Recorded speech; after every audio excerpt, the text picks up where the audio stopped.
আজকে বাংলাদেশে বিশ্বনবীকে বিশ্ব নেতা যারা না মানে, তারা সাধারণ মানুষকে নেতা বানায় তার পিছনে চামচা হয়ে ঘোরে। জোরে কোন কথা ঠিক কি না? আপনাকে এসপি হাবিব আরো বহু চামচা ছিল কি ছিল না?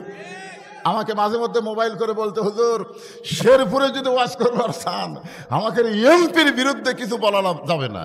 আমি বললাম, তোদের এমপির বিরুদ্ধে একটা কথাও বলি না, আমি ইয়াজিদের বিরুদ্ধে বলি, ফেরাউনের বিরুদ্ধে বলি, আবু জাহেলের বিরুদ্ধে বলি, তোদের এমপির গাওত লাগে কেন? জোরে কোন কথা ঠিক কিনা? আপনারা বলেন তো, আমি 15.5 বছরে ডাইরেক্ট কোনো ওয়াজ করছি? অ্যাঙ্গেলে আমার ওয়াজ হলো অ্যাঙ্গেলে, কিন্তু 5ই আগস্টের পর অ্যাঙ্গেলের দিন শেষ, এখন ডাইরেক্টের বাংলাদেশ। জোরে কোন কথা ঠিক কিনা? আমার মতন বক্তা আর অ্যাঙ্গেলে কোনো ওয়াজ করবি না, যা মার হবি ডাইরেক্ট। যদি পারো থানার ওসি এসে মাহফিল বন্ধ করে দাও, দেখি তোমার উরেত কত মোটা হচ্ছে। জোরে কোন কথা ঠিক কিনা? আসো আসো, এখন এসে পাহারা দেওয়া রাখবে, মাহফিল বন্ধ করার সাহস কারো থাকবে না। জোরে কোন ঠিক কিনা? হ্যাঁ, একটু মনোযোগ দেন। হোসেন রাদিয়াল্লাহু বললেন, রে ইয়াজিদের চামচারা, তোমরা যদি আল্লাহর বান্দা হতে তাহলে আমার বাবাকে শুধু বিশ্ব আলেম বলতা না, আমার বাবা হলো বিশ্ববীর। আপনারা বলতে হযরত আলী কি শুধু বিশ্ব আলেম? তিনি কি বিশ্ববীর? বাংলাদেশের যারাই বড় আলেম হবে তাদেরকে শুধু আলেম হয়ে থাকলে হবে না, বাতিলের বিরুদ্ধে হকের পক্ষে বীর হওয়া লাগবে। জোরে কোন কথা ঠিক কিনা? যে বীর হয়েছে মামুনুল হক, যে বীর হয়েছে আমির হামজা, এদেরকে অন্যায় ভাবে ফাঁসির সরকার জেলের মধ্যে বন্দি করে রাখছিল। জোরে কোন কথা ঠিক কিনা? তাহলে আলেম হয়ে কিতাব মোতালা করবা, তুমি যতই শেরপুরের প্রিন্সিপাল হও, আল্লাহ তোমাকে ছাড়বে না যতক্ষণ বাতিলের বিরুদ্ধে বীরত্ব না দেখাবা। জোরে কোন কথা ঠিক কিনা? 3 নম্বর কি? আমার মা শুধু খাতুনে জান্নাত না। তোমরা বললা যে আমার মা খাতুনে জান্নাত। আমার মা শুধু খাতুনে জান্নাত না, আমার মা হলো ফাতেমা তো জোহরা। এখানে আপনারা বলেন তো, ইয়াজিদের চামচারা কিভাবে মাইনাস করছিল যে তোমার নানা হলো বিশ্ব নবী? কি মাইনাস করছে? নেতা মাইনাস করছে। তোমার বাবা হলো বিশ্ব আলেম, বীর মাইনাস করছে। তোমার মা হলো খাতুনে জান্নাত, জহুরা, এটা মাইনাস করে দিছে। আজকে আমাদের বাংলাদেশে এরকম কিছু দল আছে না নাই, তারা খালি মাইনাস করে। জোরে কোন কি করে? মাইনাস। এখন আপনারা বলেন, আমাদের নবী কি শুধু বিশ্ব নবী না বিশ্ব নেতা? যেই নেতা জান্নাতের মধ্যে ঢুকেও আমাদের কথা বলেনি, আমাদের কথা বলেনি। লাইলাতুল মিরাজে নবী যখন জান্নাতে ঢুকলেন, ফেরেশতা জিবরাইল বললেন, ইয়া রাসূলুল্লাহ, আপনি যদি আর দুনিয়াতে না যান, আল্লাহ আপনাকে জান্নাত থেকে বের করে দিবে না। নবী বললেন, জিবরাইল তুমি কি মনে করছো আমি জান্নাতে থাকার জন্য ঢুকছি? আল্লাহ যদি আমাকে বলতো জান্নাতে গিয়ে থাকেন, আমি ঢুকতামই না। কারণ আমি নবী আমার জন্য না, আমি নবী হলাম আমার উম্মতের জন্য। যতক্ষণ পর্যন্ত আল্লাহ আমার উম্মতদেরকে জান্নাত না দিবে, ততক্ষণ পর্যন্ত আমি নবী থাকার জন্য জান্নাতে ঢুকবই না। এখন আপনারা একটু জোরে সোরে বলেন, যেই বিশ্ব নেতা জান্নাতের মধ্যে গিয়ে আমাদের কথা বলে নাই, আমরা সেই নেতার পিছনে থাকবো? যাই নেতা বিপদে পড়লে যায়, কুন্ডার পাশে থাকবেন? পলানার পিছনে? যা ভুল করছেন করছেন। আর কোন পলানো, কোন নেতার পিছনে আমরা থাকবো না। আমার নেতা, তোমার নেতা বিশ্ব নবী। সবাই বলা লাগবে, আমার নেতা, তোমার নেতা বিশ্ব নবীর চরিত্র। এর আগেও আপনাদের শিখাইছি, মনে নেই? বিশ্ব নবীর চরিত্র ফুলের চাইতেও পবিত্র। আল্লাহ কোরআনে বলেছেন, ইন্নাকা লাআলা খুলুকিন আযীম। 99টা আল্লাহর নামের মধ্যে আজিম একটা নাম আছে। মহান চরিত্রের অধিকারী হলেন আমাদের বিশ্ব নবী। জোরে কোন সুবহানাল্লাহ। এত সুন্দর নেতা যখন কলেমার দাওয়াত দেওয়া শুরু করলেন, তখন নবী নিজে নিজে চিন্তা করতেছেন, আমি যে নবী হলাম এইটা কার কাছে বলবো? আমি যে নবী এইটা কে বিশ্বাস করবে? এরকম চিন্তা যখন করতেছে, তখনই নবীর বিবির সামনে এসে বলতেছে, ইয়া রাসূলুল্লাহ, আমি আপনাকে সর্বপ্রথম নবী হিসাবে স্বীকার করলাম। নবী মাথাতে হাত দেখায়, আল্লাহ রে, স্বামীরে নবী বলা বউ। 42 বছরের ওয়াজ করতেছি, এখন পর্যন্ত আমার বউ আমাকে হুজুরি কয় না। একদিন 500 টাকা দিয়ে কইলাম, একবার হুজুর কও, আবার 500 টাকা দিলে আর একবার হুজুর কবা। বউ টাকা লিয়া খেলে হাসে, মানে হাসো কেন? হুজুর করতে শরম লাগে। আমি বলে শরম কেন লাগে? বলে জনগণ আপনাকে চিনে না তাই হুজুর কয়, কিন্তু আমি তো চিনি, আপনি কি? হায় হায়, যত জায়গায় কলেমার দাওয়াত দেন, কোরআনের ওয়াজ করেন, নিজের বইয়ের কাছে হুজুর হওয়া খুবই কঠিন। জোরে কোন কথা ঠিক কিনা? আর সর্বপ্রথম বিশ্ব নেতা নিজের বিবির কাছে নবী হয়ে গেলেন। আল্লাহ কোরআনে বললেন, লাকাদ কানা লাকুম ফি রাসূলিল্লাহি উসওয়াতুন হাসানা। নিঃসন্দেহে নিঃসংকোচে একজনকেই নেতা হিসেবে মেনে নেওয়া যাবে, তিনি হলেন আমাদের নবী। জোরে কোন ঠিক কিনা? এই জন্য আল্লাহ বলেছেন আতিউল্লাহ ওয়া আতিউর রাসূল।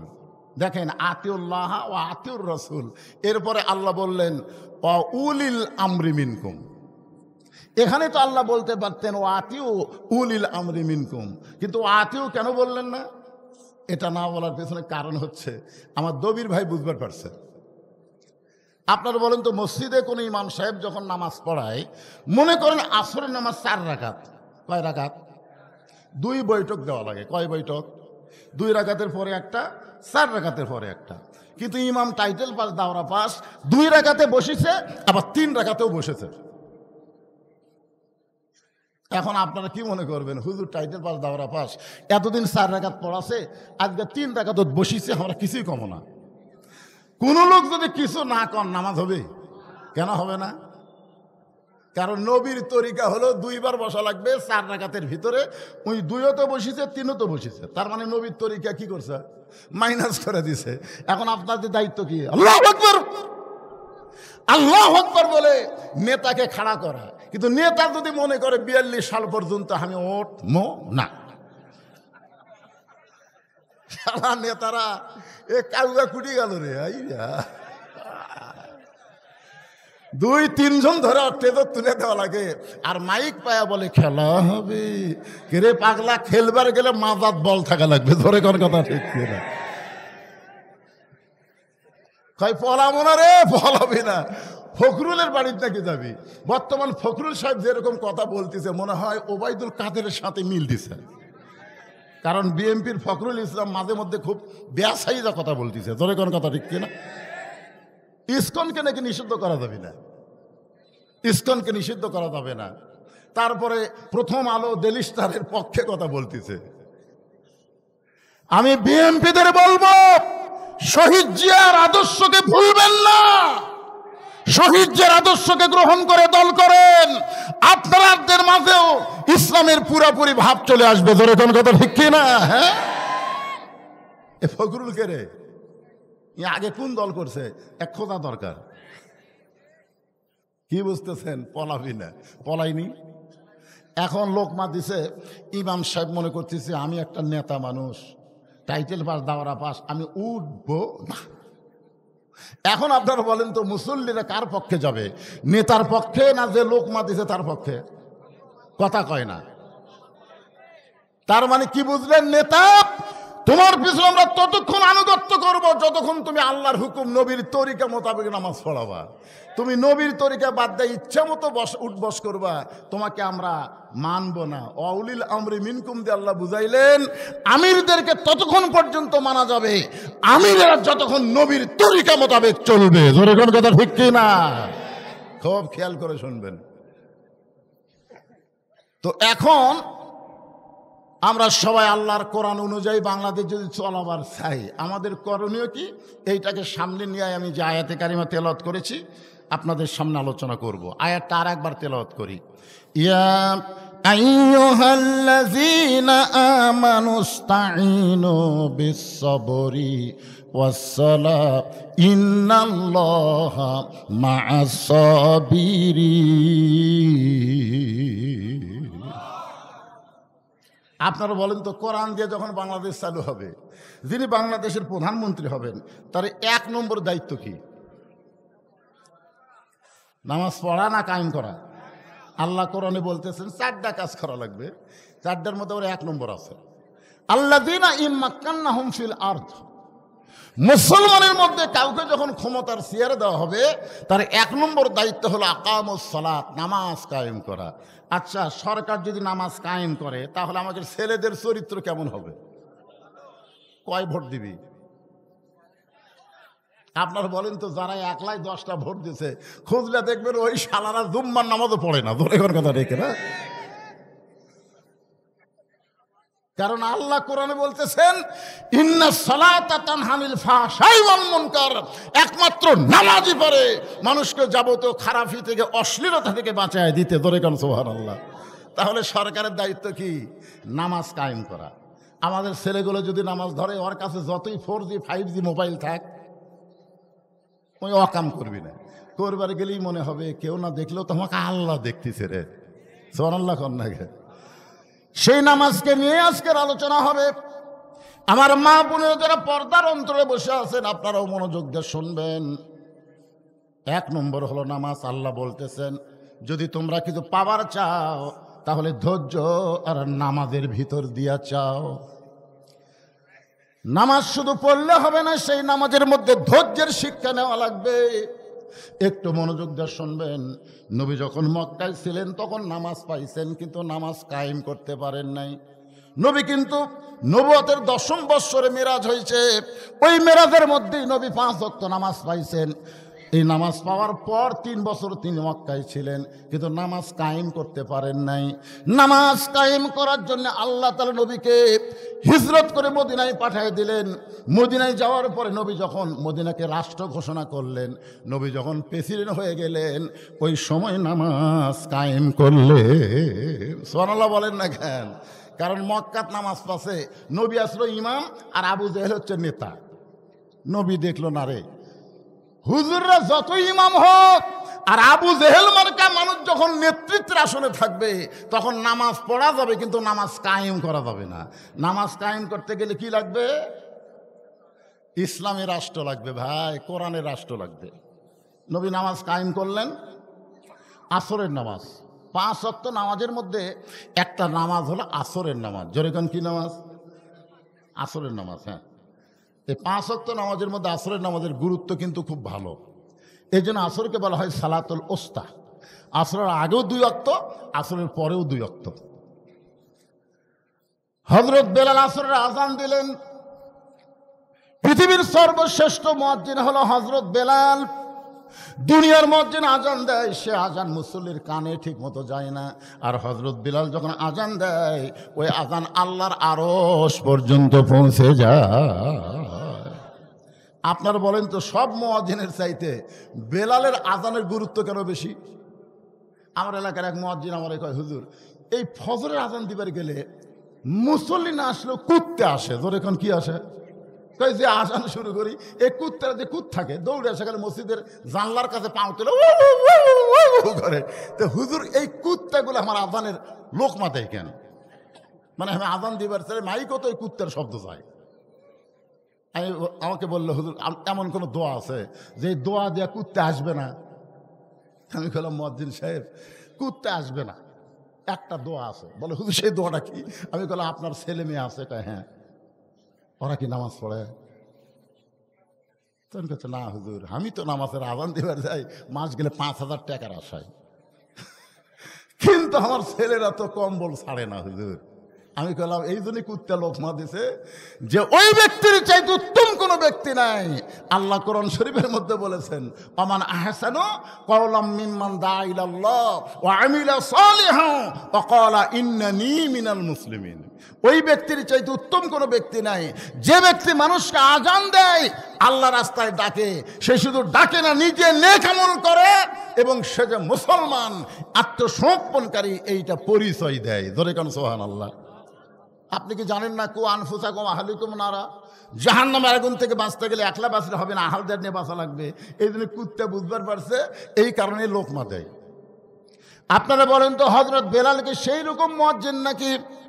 এই ধরে কারণ সেই রকম মুয়াজ্জিন, আল্লাহর আরশ পর্যন্ত তার আজানের ধ্বনি আল্লাহ পৌঁছায় দেয়। সেই বেলাল আসরের আজান দিয়েছে, চারিদিক থেকে সাহাবীরা পঙ্গপালের মধ্যে মতো মসজিদ নববীর মধ্যে ঢুকে গেছে। যখন নামাজের সময় হয়েছে, আল্লাহর নবী মেহরাবের মধ্যে ঢুকেছে। হযরত বেলাল নামাজের আকামত শুরু করলেন। ইমাম যখন মেহরাবের মধ্যে ঢুকবে তখন মুয়াজ্জিন আকামত দেবে। কতকামাতি সালা না বলা পর্যন্ত ইমাম কেবলামুখী হবার পারবে না। আমার কথাটা দিয়ে খেয়াল করবেন, ইমাম মানে কি শুধু মসজিদের ইমাম না, ইমাম মানে হচ্ছে নেতা। এখন ইমামকে দেখা লাগবে যে আওয়ামী লীগেরা কি সামনে কাতার করতেছে, বিএনপি কি 2 নম্বরের দাঁড়াছে, জাতীয় পার্টি 3 নম্বর কাতারে, আর যুদ্ধ অপরাধী জামাত হলো 4 নম্বর। ইমাম মানে কি? কথা কান, ইমাম মানে কি? দেখা যাচ্ছে একটা কালো মানুষের কাছে একটা ফর্সা মানুষ দাঁড়াবার চাচ্ছে না, একটা গরিবের কাছে একটা ধনী দাঁড়াবার চাচ্ছে না। আল্লাহ রাসূল বলেছে, আবু বকর তোমার কাছে বেলালকে দাঁড়ানোর সুযোগ দাও, ওসমান তোমার কাছে আম্মারকে দাঁড় করাও। ধরে কোন সুবহানাল্লাহ। একজন লম্বা, একজন খাটো, একজন ধনী, একজন গরিব, একজন কালো, একজন ফর্সা, সব কাতারবদ্ধ হয়ে দাঁড়াও। যতক্ষণ কাতার সোজা না হয়েছে ততক্ষণ নবী কেবলামুখী হয়নি। হযরত বেলাল যখন আকামত শুরু করলেন, এমন সময় নবী দেখলেন সামনে কাতারে একজন সাহাবী বসে আছেন, একজন সাহাবী বসে আছেন। আল্লাহ নবী সঙ্গে সঙ্গে কোরআন থেকে তেলাওয়াত করলেন, কুমু লিল্লাহি কানিতিন। আয়াতের বাংলা অর্থ কি জানেন? আপনারা কোরআন শরীফ তেলাওয়াত শুনলে কিছুই কর না কেন? আল্লাহু আকবার কর না আপনারা? আপনারা কোন দলের মানুষ বারে? বাংলাদেশে 2টা বড় দলে সহজ আল্লাহু আকবার কয় না, একটা হলো আওয়ামী লীগ, একটা হলো বিএনপি। আপনার কি এই 2 দলের লোক? দেখবেন এদের মিছিল মিটিংয়ের মধ্যে আল্লাহু আকবার আছে, কথা কন না কেন আছে? অথচ মুসলমান হিসেবে জানা দরকার, যখনই জন্ম নিয়েছেন আপনার ডান কান্দে আজান, বাম কান্দে আকামত। যখন আপনি মারা যাবেন আপনার লাশ সামনে নিয়ে ইমাম সাহেব আল্লাহু আকবার বলে নিয়ত বানবে। ধরে কোন ঠিক কিনা? তা আমরা তো আল্লাহু আকবারেরই দল। কোরআন শরীফ শুনলে কেন আল্লাহু আকবার বলবেন? ওয়াইযা তুলিয়াত আলাইহিম আয়াতুহু জাদাতুহুম ঈমানান। তেলাওয়াত শুনলে আল্লাহ মানুষের ঈমান বাড়ায়া দেয়। এই জন্য যখনই কোরআন তেলাওয়াত হবে, জোরে পারেন আসতে পারেন আল্লাহু আকবার বলবেন। তবে জোরে বললে শয়তান বেদার হয়, এত জোরে দৌড় দেয়। রাসূল বলেছেন শয়তানের পিছন দিক দিয়ে বাতাস বের হয়। এই জন্য একটু আল্লাহু আকবার বলতে আপনাদের আপত্তি আছে? লিল্লাহি তাকবীর। আল্লাহ নবী বললেন কুমু লিল্লাহি কানিতিন, দাঁড়াও। কতকামাতি সালা বেলাল বলতেছে, এরপরও তুমি সামনে কাতারে বসে আছো কেন? দাঁড়াও। কারণ নামাজের ভিতরে বাহিরে যে কয়টা ফরজ, তার মধ্যে একটা ফরজ হলো দাঁড়িয়ে নামাজ পড়া। জোরে কোন কি পড়া? কথা কয় না। যারা সিয়ারে নামাজ পড়েন, যারা সিয়ারে নামাজ পড়ে, আমি তাদেরকে বলবো, ভাই সিয়ারে নামাজ পড়ার কথা কোরআন হাদিসের কোনো জায়গাতে নেই। আপনি পারলে বসে পড়েন, যদি দাঁড়াবার না পারেন বসে পড়েন, না যদি পারেন শুয়ে থেকে পড়েন, তাও সিয়ারে বসা যাবে না। কারণ কুমু লিল্লাহি কানিতিন, কানিতিন শব্দের অর্থ হচ্ছে পরিপূর্ণ আনুগত্য। সিয়ারে বসলে আনুগত্য হয়। আপনি কার কাছে আইছেন? নামাজ কার কাছে আইছেন? আল্লাহর কাছে। তো আল্লাহর কাছে সিয়ারত বসে কেমন লাগে? আল্লাহ রাসূল বললেন দাঁড়াও। সাহাবী বললেন, ইয়া রাসূলুল্লাহ, হযরত বেলাল যখন আকামত শুরু করেছে এমন সময় আমি দাঁড়াবার চাই, কিন্তু আমার দেহে এত দুর্বল হয়ে গেছে, আজকে 3 দিন হয়ে গেল আমার দেহের মধ্যে কোনো খাবার পড়ে নাই।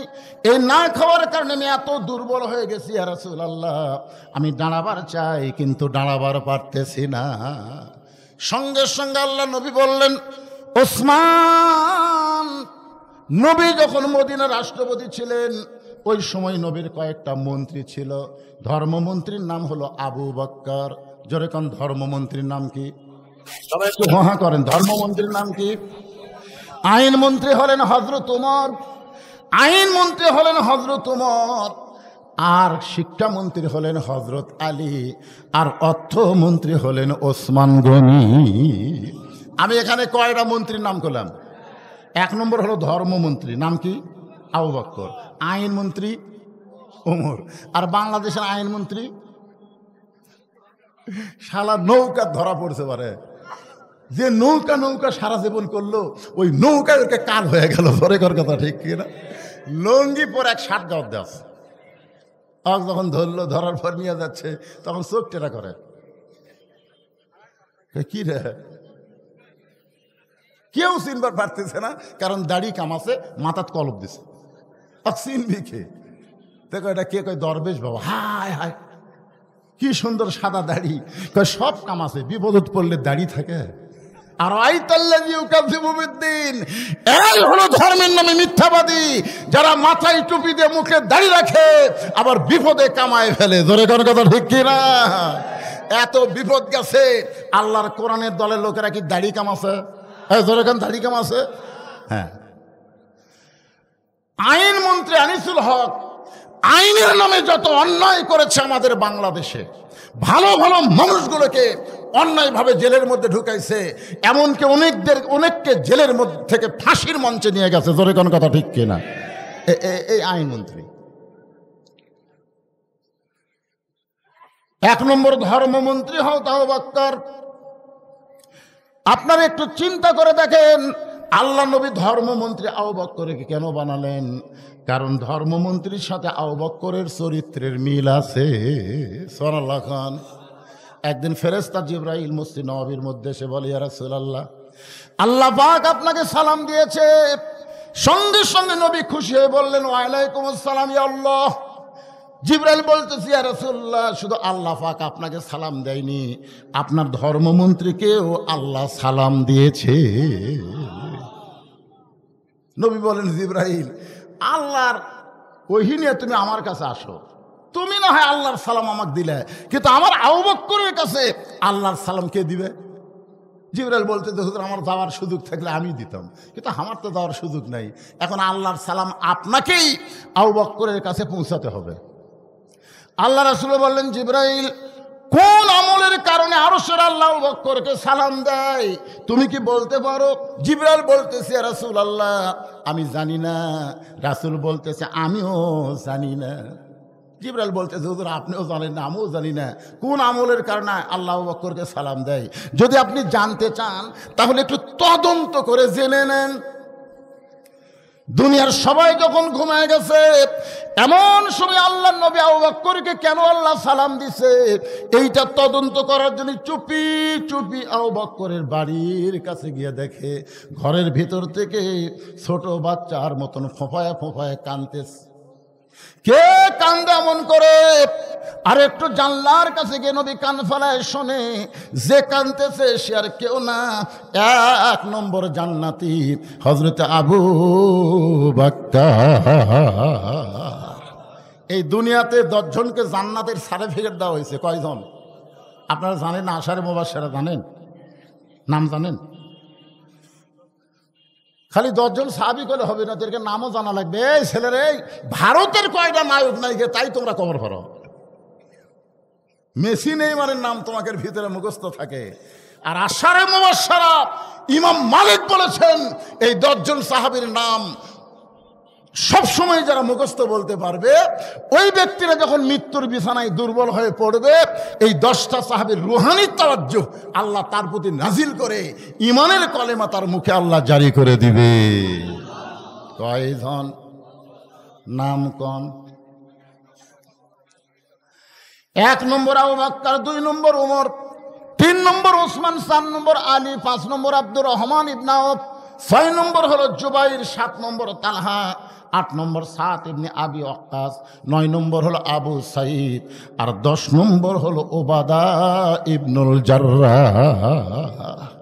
আল্লাহ রাসূল বলেছেন, আমার সমস্ত উম্মতের নেকি যদি এক পাল্লায় দেওয়া হয়, আর আবু বকরের 1 রাতের নেকি যদি অন্য পাল্লায় দেওয়া হয়, সমস্ত উম্মতের নেকির চাইতে আবু বকরের নেকির ওজন বেশি হবে। সেই মানুষ কাঁদতেছে। আশ্চর্য! কেরে সবাই ঘুম পাড়ে, আমার আবু বকর এমন করে কান্দে কেন? নবী কিছুই বললেন না। ফজরের নামাজ পর সালাম ফিরাই নবী সাহাবীর দিকে মুখ ঘুরালেন। নবী মুখ ঘুরাই দেখে আবু বকরের চোখ 2টা রক্তের মতন লাল। রাসূল বলে, আবু বকর, তোমার সঙ্গে আমার গোপন কিছু গল্প আছে। যেই মাত্র রাসূল বলেছেন তোমার সঙ্গে আমার গোপন কিছু গল্প আছে, সমস্ত সাহাবীরা মসজিদ থেকে বের হয়ে যাচ্ছে। জোরে কোন সুবহানাল্লাহ। যেই বলছে তোমার সঙ্গে আমার গোপন কিছু গল্প আছে, সাহাবীরা বুঝতেছে যে আমরা থাকলে তো আর গোপন গল্প হবে না। এই জন্য সব সাহাবী মসজিদ থেকে বের হয়ে যাচ্ছে।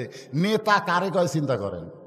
এখন যদি ইমাম সাহেব বলে মুয়াজ্জিন সাহেব তোমার সঙ্গে আমার গোপন কিছু গল্প আছে, তখন মুসল্লিরা বলবে হুজুর তাহলে মুয়াজ্জিনকে নিয়ে আপনি বেড়া যান, আপনি বেড়া যান। কারণ বেতন দিয়ে ইমাম থসে তো নেতাগিরি মানে না, জোরে কোন কথা ঠিক কি না? এখনকার কত ইমাম মসজিদের মুতল্লির চামচা হচ্ছে। একটু মনোযোগ দেন। যেই মাত্র নবী বলেছেন আবু বকর তোমার সঙ্গে আমার গোপন কিছু গল্প আছে, সঙ্গে সঙ্গে সমস্ত সাহাবীরা বাহিরে চলে গেছে। আল্লাহ নবী বলেন আবু বকর তুমি কি বলতে পারো এমন কি আমল করেছো যে আমল করার কারণে আরশের আল্লাহ তোমাকে সালাম দেয়? যেই কইছে আবু বকর ঠাস করে পড়ে গেছে। রাসূল বলতেছে আরশের আল্লাহ তোমাকে সালাম দেয়। এই কথা শোনার পরে তুমি খুশি হবা, এমন করে কাঁদতে কাঁদতে পড়ে গেলে। আবু বকর বলে হুজুর আমি জানি না হুজুর এই অধমের এমন কি আমল যে আমলের কারণে আল্লাহ আমাকে সালাম দিল, আমি তো জানি না হুজুর। আজকে আমার লোকে এমপি সালাম দেয়, এই প্রধানমন্ত্রী হাসিনা মাঝে মধ্যে সালাম দেয় না। একদিন একটা নম্বর থেকে আমাকে সালাম দিল, আমি প্রধানমন্ত্রী আপনাকে সালাম দিচ্ছি। আমি কই ওয়ালাইকুম আসসালাম, আমারটা শোনে না, খালি আমি কই যাই। হাই কি খুশি রে, প্রধানমন্ত্রী আমাকে সালাম দিয়েছে, আল্লাহ সালাম দিয়েছে। এইটা শোনার পর আবু বকর যখন পড়ে যায়, এমন সময় নবী আবু বকরের কপালে চুমা দিয়ে বলে আবু বকর আমার কাছে গোপন করো না বাজান, এমন কি আমল করো যে আমল করার কারণে আরশের আল্লাহ তোমাকে সালাম দেয়? আবু বকর বলে রাসূলুল্লাহ আপনি যখন জানতে চান তাহলে শোনেন। সবাই যখন ঘুমায় যায় তাহাজ্জুদের নামাজের সময় আমি চেতন পাই, আমি তাহাজ্জুদের নামাজ আদায় করে ফজরের নামাজের একটু সময় বাকি থাকে, ওই সময়ের ভিতরে আমি আল্লাহর মুরাকাবায় যখন নিজকে ডুবাই দিলাম, এমন সময় কে যেন বলতেছে আজকে হাসরের ময়দানে সবাই জাহান্নামে যাবে, সবাই জান্নাতে যাবে, শুধু একজন ব্যক্তি যাবে জাহান্নামে। আজকে হাসরের ময়দানে সবাই জান্নাতে যাবে, শুধু একজন ব্যক্তি যাবে জাহান্নামে। আবু বকর বলে আমার এত ভয়, ওই একজন ব্যক্তি যদি আবু বকর হয়। সঙ্গে সঙ্গে নবী আবু বকরকে বুকের মধ্যে নিয়ে বলতেছে ইন্না আকরামাকুম ইনদাল্লাহি আতকাকুম, যার কলিজার মধ্যে আল্লাহর যত বেশি ভয় তার জন্য আরশের আল্লাহর সালাম হয়। এখন বলেন ধর্মমন্ত্রী হিসেবে আবু বকর কেমন? নামে ঠিক আছে তো। আইনমন্ত্রী হিসেবে হযরত উমর কেমন? ভালো। দেখুন কেমন আইন, তার মধ্যে লম্বা জুব্বা পরে খুতবা দিচ্ছে, অর্ধ পৃথিবীর খলিফা। আইন কারে কয় একটু দেখেন। মাঝখান থেকে এক সাহাবী দাঁড়িয়ে বলতেছে আমিরুল মুমিনিন আমাকেও খাটো পাঞ্জাবি দিয়ে আপনি লম্বা জুব্বা পরে খুতবা দেন, যতক্ষণ পর্যন্ত আপনার লম্বা জুব্বার ওয়াজ না করবেন আপনার কোনো ওয়াজ আমরা শুনবো না, কোনো খুতবাই শুনবো না। ওমর ফারুকের চোখ দিয়ে দর দর করে পানি পড়তেছে। এমন সময় আব্দুল্লাহ ইবনে ওমর, ওমর ফারুকের সন্তান, বাবার পাশে দাঁড়ায় বলে রে নবীর সাহাবীরা আমার বাবার লম্বা জুব্বা দেখে তোমরা বাবার খুতবা শুনবা না? তোমরা কি জানো আমার বাবার জুব্বা লম্বা হওয়ার কারণ কি? তোমরা লক্ষ্য করে দেখো খাটো পাঞ্জাবি হলেও তোমরা নতুন কাপড় পরে আইছো, কিন্তু আমার পরে নতুন কোনো কাপড় নাই।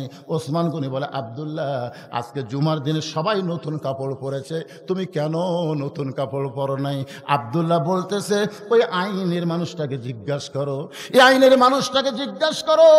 সবাই যখন ঘুমিয়ে গেছে ওই মানুষটা আমার দরজায় গিয়ে বলে আব্দুল্লাহ, আব্দুল্লাহ দরজা খোল। আমি দরজা খুলে দেখি বাবার হাতে একটা পাঞ্জাবি। আমি খুশি হয়ে বললাম বাবা একটা পাঞ্জাবি বাইতুল মাল থেকে আমারে দিছে, আর একটা গভীর রাত্রি দিবে রয়েছেন। ওমর ফারুক বললেন ইন্নাল্লাহা ইয়ামুরুকুম আন তুআদ্দুল আমানাতি ইলা আহলিহা ওয়া ইযা হাকামতুম বাইনান নাস আন তাহকুমু বিল আদল। আব্দুল্লাহ রে আমি তোকে আর একটা পাঞ্জাবি দিবার আসি নাই, এই পাঞ্জাবিটা আমার ভাগে পড়ছে বাজান। এখন এই ছোট পাঞ্জাবি গায়ে দিয়ে আমি কেমনে খুতবা দেই? তা আব্দুল্লাহ বলে আমি কি করব? বলে তোরে যেইটা পাঞ্জাবি দিছি ওইটা আমাকে দান করে দে বাজান। আব্দুল্লাহ কয় আপনি হলেন অর্ধ পৃথিবীর খলিফা, আপনি অর্ধ পৃথিবীর খলিফা হয়ে বেটার কাছে দেওয়া পাঞ্জাবি লিখেছেন, আপনি আর একটা নেন। ওমর ফারুক বললেন ওয়াইদা হাকামতুম বাইনান নাস আন তাহকুমু বিল আদল, মুসলমানের মধ্যে কাউকে যখন হাকিম নির্বাচন করা হয় সে নিজের ইচ্ছায় কোনো আইন সাপ্লাই দিতে পারে না, আল্লাহর কোরআনের আইন তাকে মেনে চলতে হয়। জোরে কোন কথা ঠিক কিনা? তুই পারিস তোরটা দে, না পারিস না দে। সঙ্গে সঙ্গে আব্দুল্লাহ তার কাপড়ের অংশটুকু বাবারে দান করে। বাবা নিজের কাপড় তার কাপড় একত্র করে লম্বা জুব্বা বানায় খুতবা দেয়। এখন বলো বাবার খুতবা শোনা যায় কিনা যায়? সমস্ত সাহাবীরা কান্দে। আল্লাহর কোরআনের আইন মেনে যখন কোনো মানুষ চলবে, কোরআন দিয়ে যখন বাংলাদেশ চলবে, মুসলমান এমন ভালো নেতা দেখতে পাবে। অর্থমন্ত্রীর নাম কি মনে ভুলে গেছে? আল্লাহ রাসূল বলে, ওসমান, আল্লাহ তোমাকে এত সম্পদ দান করেছে, তোমার এই ভাই আজকে 3 দিন হলে না খেয়ে আছে, 3টা দিন হলে না খেয়ে আছে। কয়টা দিন? 3টা দিন হলে না খেয়ে আছে। আল্লাহ তোমাকে এত সম্পদ দান করেছে, সেখান থেকে তোমার ভাইকে কিছু দিবার পারবা না? ওসমান গনি চোখের পানি বের করে বলে, রাসূলুল্লাহ, আমার ভাইটা আজকে 3 দিন হলে না খেয়ে আছে, এটা যদি আমি আগে জানতাম তাহলে নিজে না খাইয়া আমার ভাইয়ের বাড়িতে খাবার পৌঁছা দিতাম। আপনার বলেন তো, ওসমান গনি কি কথা ঠিক কইছে না মিথ্যা কইছে? তার জীবনে পড়ে দেখেন। আমি যখন প্রথম 11 সালে হজ করতে গেলাম, জান্নাতুল বাকিতে ঢুকতে গিয়ে যার কবরটা সবার সামনে পড়ে, সেই কবরটাই হলো ওসমান গনির কবর। জোরে এখন সুবহানাল্লাহ। এখানে অনেক হাজী সাহেব আছেন, প্রায় হাজী, শুনে দেখবেন। একেবারে জান্নাতুল বাকির মধ্যে ঢোকার সাথে সাথে যে কবরটা সামনে পড়বে, ওসমান গনির কবর। কোনো গম্বুজ নাই ভাই, কোনো গম্বুজ নাই, খালি পাথর দিয়ে একটু চিহ্ন করে রাখছে। ভিতরে একটা পাথর, সেই পাথরের গায়ে খোদাই করে লেখা আছে ওসমান গনি। আল্লাহ কোরআনে বলেছেন, আল্লাহু গানিয়ুন ওয়া আনতুমুল ফুকারা, আমি আল্লাহ হলাম ধনী, পৃথিবীর সবাই হলো ফকির। রাসূল বলেছেন, ইল্লা ওসমানু গানিয়ুন। সাহাবীরা বলে, ইয়া রাসূলুল্লাহ, আল্লাহ ওসমানকে গানি ডিগ্রি কেন দিল? আল্লাহ রাসূল বলতেছেন, তাহলে শোনো। একদিন মসজিদ নববীর মধ্যে আমি বসে আছি, এমন সময় ক্ষুধার্ত লোক এসে আমারে বলে, ইয়া রাসূলুল্লাহ, যদি পারেন তো আল্লাহর রাস্তায় আমাকে একটু সহযোগিতা করেন। সঙ্গে সঙ্গে নবী জুব্বা তুললেন। গরিব সাহাবী তাকায় দেখে ক্ষুধার জ্বালায় নবী পেটে পাথর বাঁধে বসে আছেন। সাহাবী যখন যাবার চাই, রাসূল বললেন, কোথায় যাবে? বলে, হুজুর, আমার চাইতেও আপনি বেশি গরিব। আমি 3 দিন হলে না খাইয়া পেটে পাথর বান্ধি নাই, কিন্তু আপনি পেটও পাথর বান্ধে যখন বসে আছেন, আপনি আমারে কি দিবেন?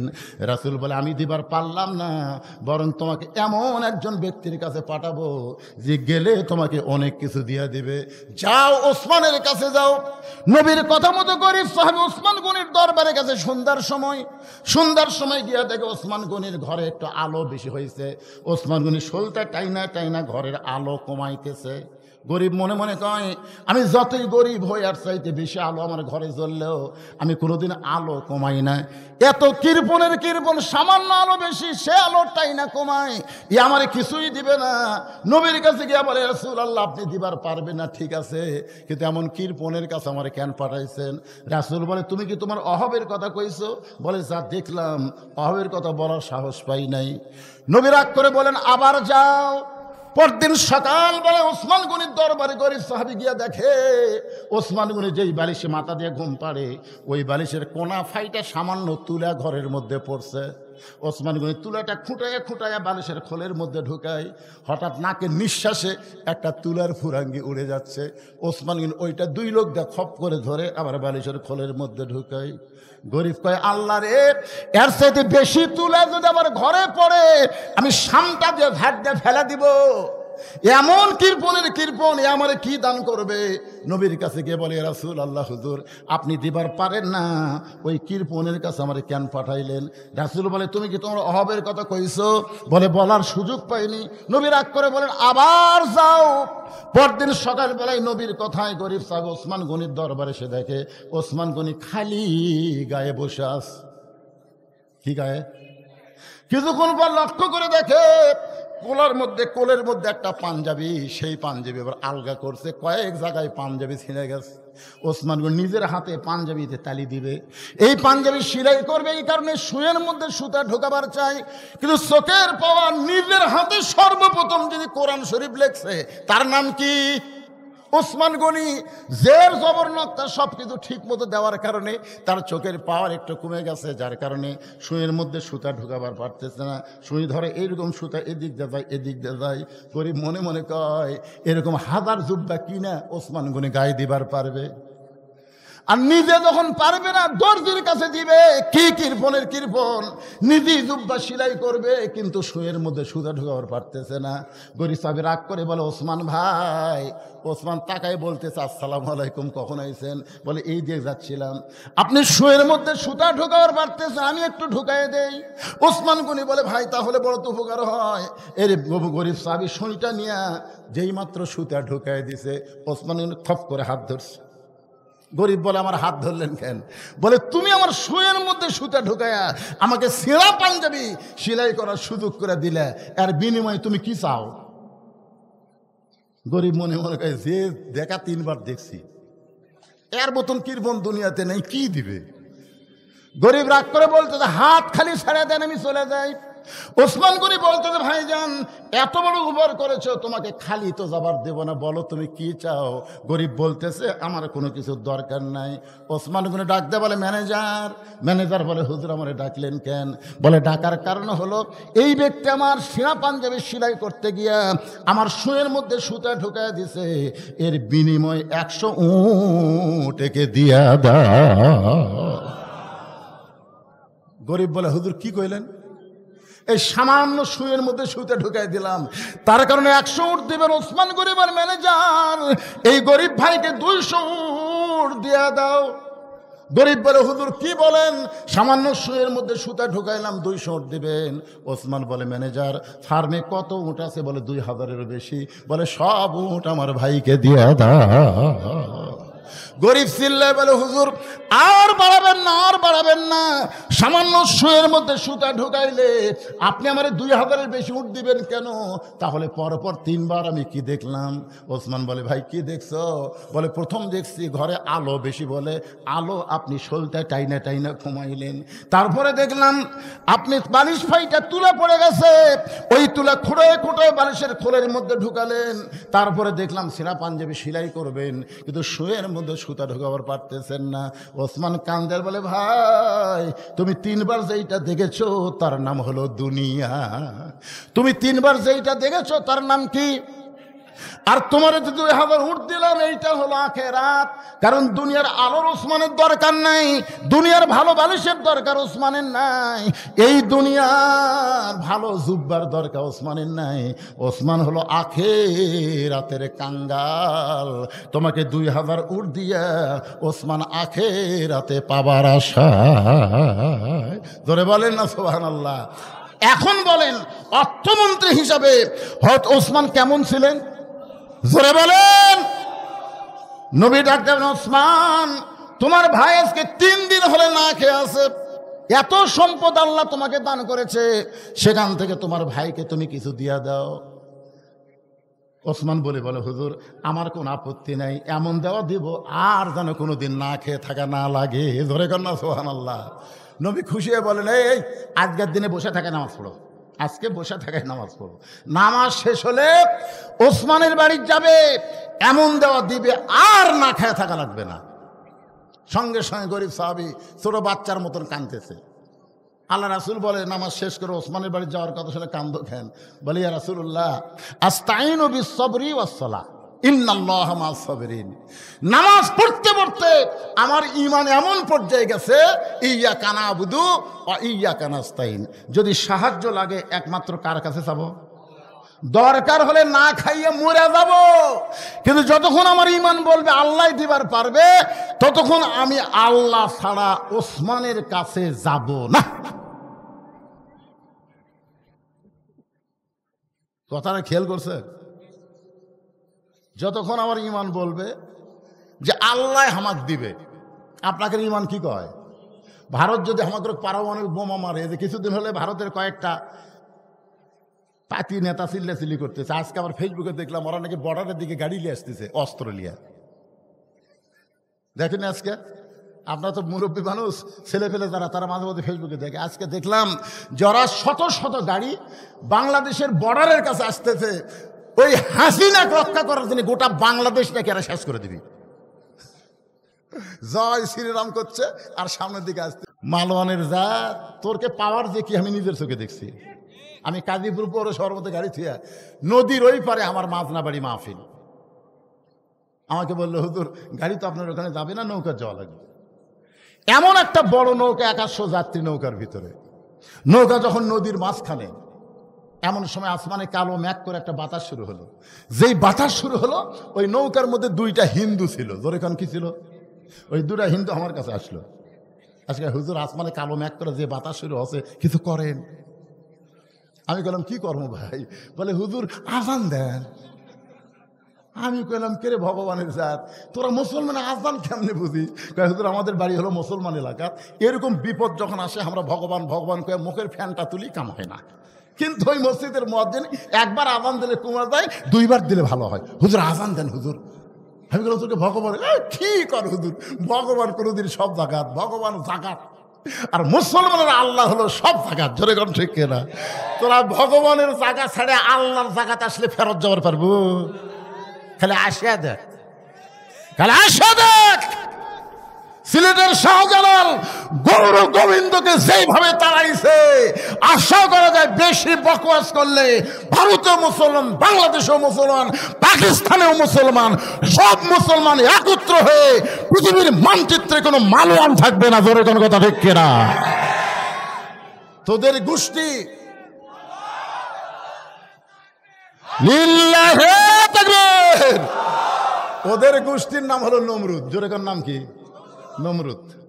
খালি বারবার বলে ইব্রাহিম যে আগুন জ্বলাছি রে, যে আগুন জ্বলাছি খালি একবার টাকা দেখতো, তুই পড়া মাত্রই ছাইরে। ইব্রাহিম নবী একবারও তাকায় না। আল্লাহ কয় ইব্রাহিম এতবার নমরুদ তাকাবার কয়, তুই একবারও তাকাস না কেন? ইব্রাহিম বলতেছে হাসবি আল্লাহ নিমাল ওয়াকিল ওয়া নিমাল মাওলা ওয়া নিমান নাসির। আল্লাহ আমি তোমার দিকে তাকায় আছি, আমি তোমার দিকে তাকায় আছি। আল্লাহ আমি আগুনের দিকে তাকানোর টাইম পাচ্ছি না। আল্লাহ কয় এতবার যখন বলতেছে একবার তাকা। ইয়ানজুরুবি নূরিল্লাহ, সুবহানাল্লাহ বলেন। ইমানের নূরের চোখে ইব্রাহিম নবী তাকায় দেখে আগুনের চূড়াকে আল্লাহ তাআলা শান্তির বাগান বানায়া দিছে। তো ভারতের হিন্দুরা যখন আমাকে পারমাণবিক বোমা মারবি, মনে করেন মানলো, বিমানের থেকে মারলো, বাংলাদেশে পড়াই মিষ্টি তরমুজ হয়ে গেল। আচ্ছা আমাদের জাতির পিতার জন্য যদি আগুনের সেই লেলিহান শিখাকে শান্তির বাগান আল্লাহ বানাবার পারে, তাহলে মালওয়ানের বাচ্চাদের পারমাণবিক বোমাকে আল্লাহ তরমুজ বানাবে ভাবি না? মানে মাটির যেই পড়েছে তরমুজ, বোমা পড়ে তরমুজ হলো। আমাকে অনেক সন্তানেরা তরমুজ খাবার পাচ্ছে না, বাড়ির থেকে বটি চাকু লিয়ে যায়, কাটতিছে আর খাচ্ছে, কাটতিছে আর খাচ্ছে। দূর থেকে দূরবীন যন্ত্র দিয়ে অনুবীক্ষণ দিয়ে দেখলি কে রে হামরা মান্য বোমা, এরা কাটিয়ে খায়। আরে ভগবানের জাত, এরা হলো আল্লাহর দল। জোরে খান কথা ঠিক কিনা? তাহলে আসে দেখ, আমি কইছি কমেন্টে তোমরা বর্ডার খুলে দাও, বর্ডার খুলে দাও, খালি ঢুকুক। শাহজালাল ইয়ামিনের বংশধরকে দেখে যাক। জোরে খান কথা ঠিক কিনা? এক খাজা মঈনুদ্দিন চিশতি রহমতুল্লাহ চাপাত পড়ে পিতি রাজ্যে হারে পড়ে গেছে। জোরে খান কথা ঠিক কিনা? এই শালা মালওয়ানের জাতিরা বোঝে না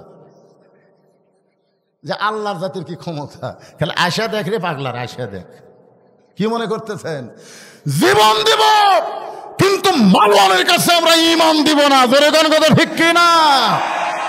মরে গেলে সে মরে না। আবু সাইদ মারা গেছে, আপনার বলেন তো মরছে? মরেনি। আমার এক চাচাতো ভাই ছেলে হয়েছে, আমারে কয় ভাই যান আপনি হুজুর মানুষ, একটা ভালো নাম রাখেন তো, আমার ছেলের নাম ভালো।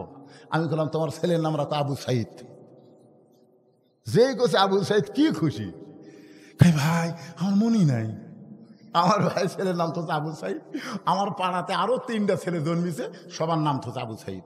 আমি বাড়ি বাড়ি চেক করলাম, কেরে পাগলা আরো আছে তো, মুগ্ধ আছে, ইয়ামিন আছে, ওই নাম তো না হুজুর আবু সাইদই থুই। যে কয়টা ছেলে জন্মিচ্ছে সবগুলার নাম হচ্ছে আবু সাইদ।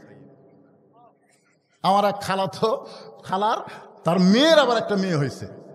আমার কয় বাবা তুমি তো আলেম মানুষ, একটা মেয়ের ভালো নাম বলো তো। আমি বললাম খালা একটা ভালো নাম আছে হাসিনা। সেই কোসে হাসিনা।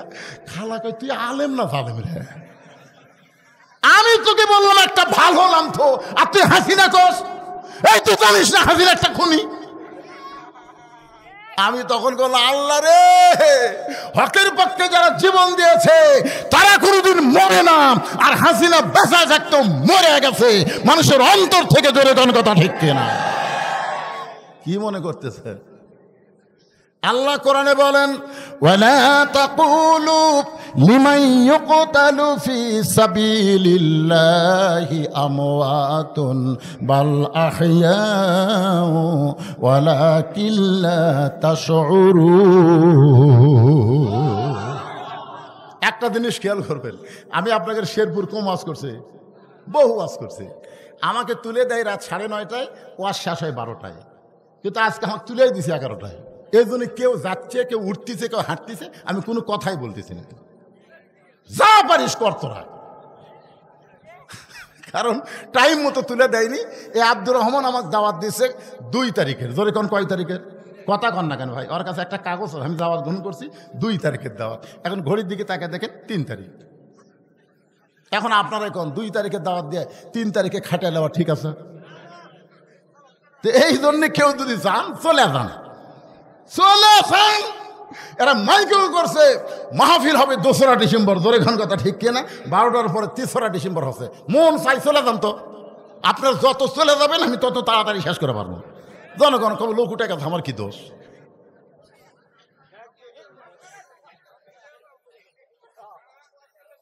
না না না, যাচ্ছে তো, হয়েছে দেখেন অন্য কাজে যাচ্ছে।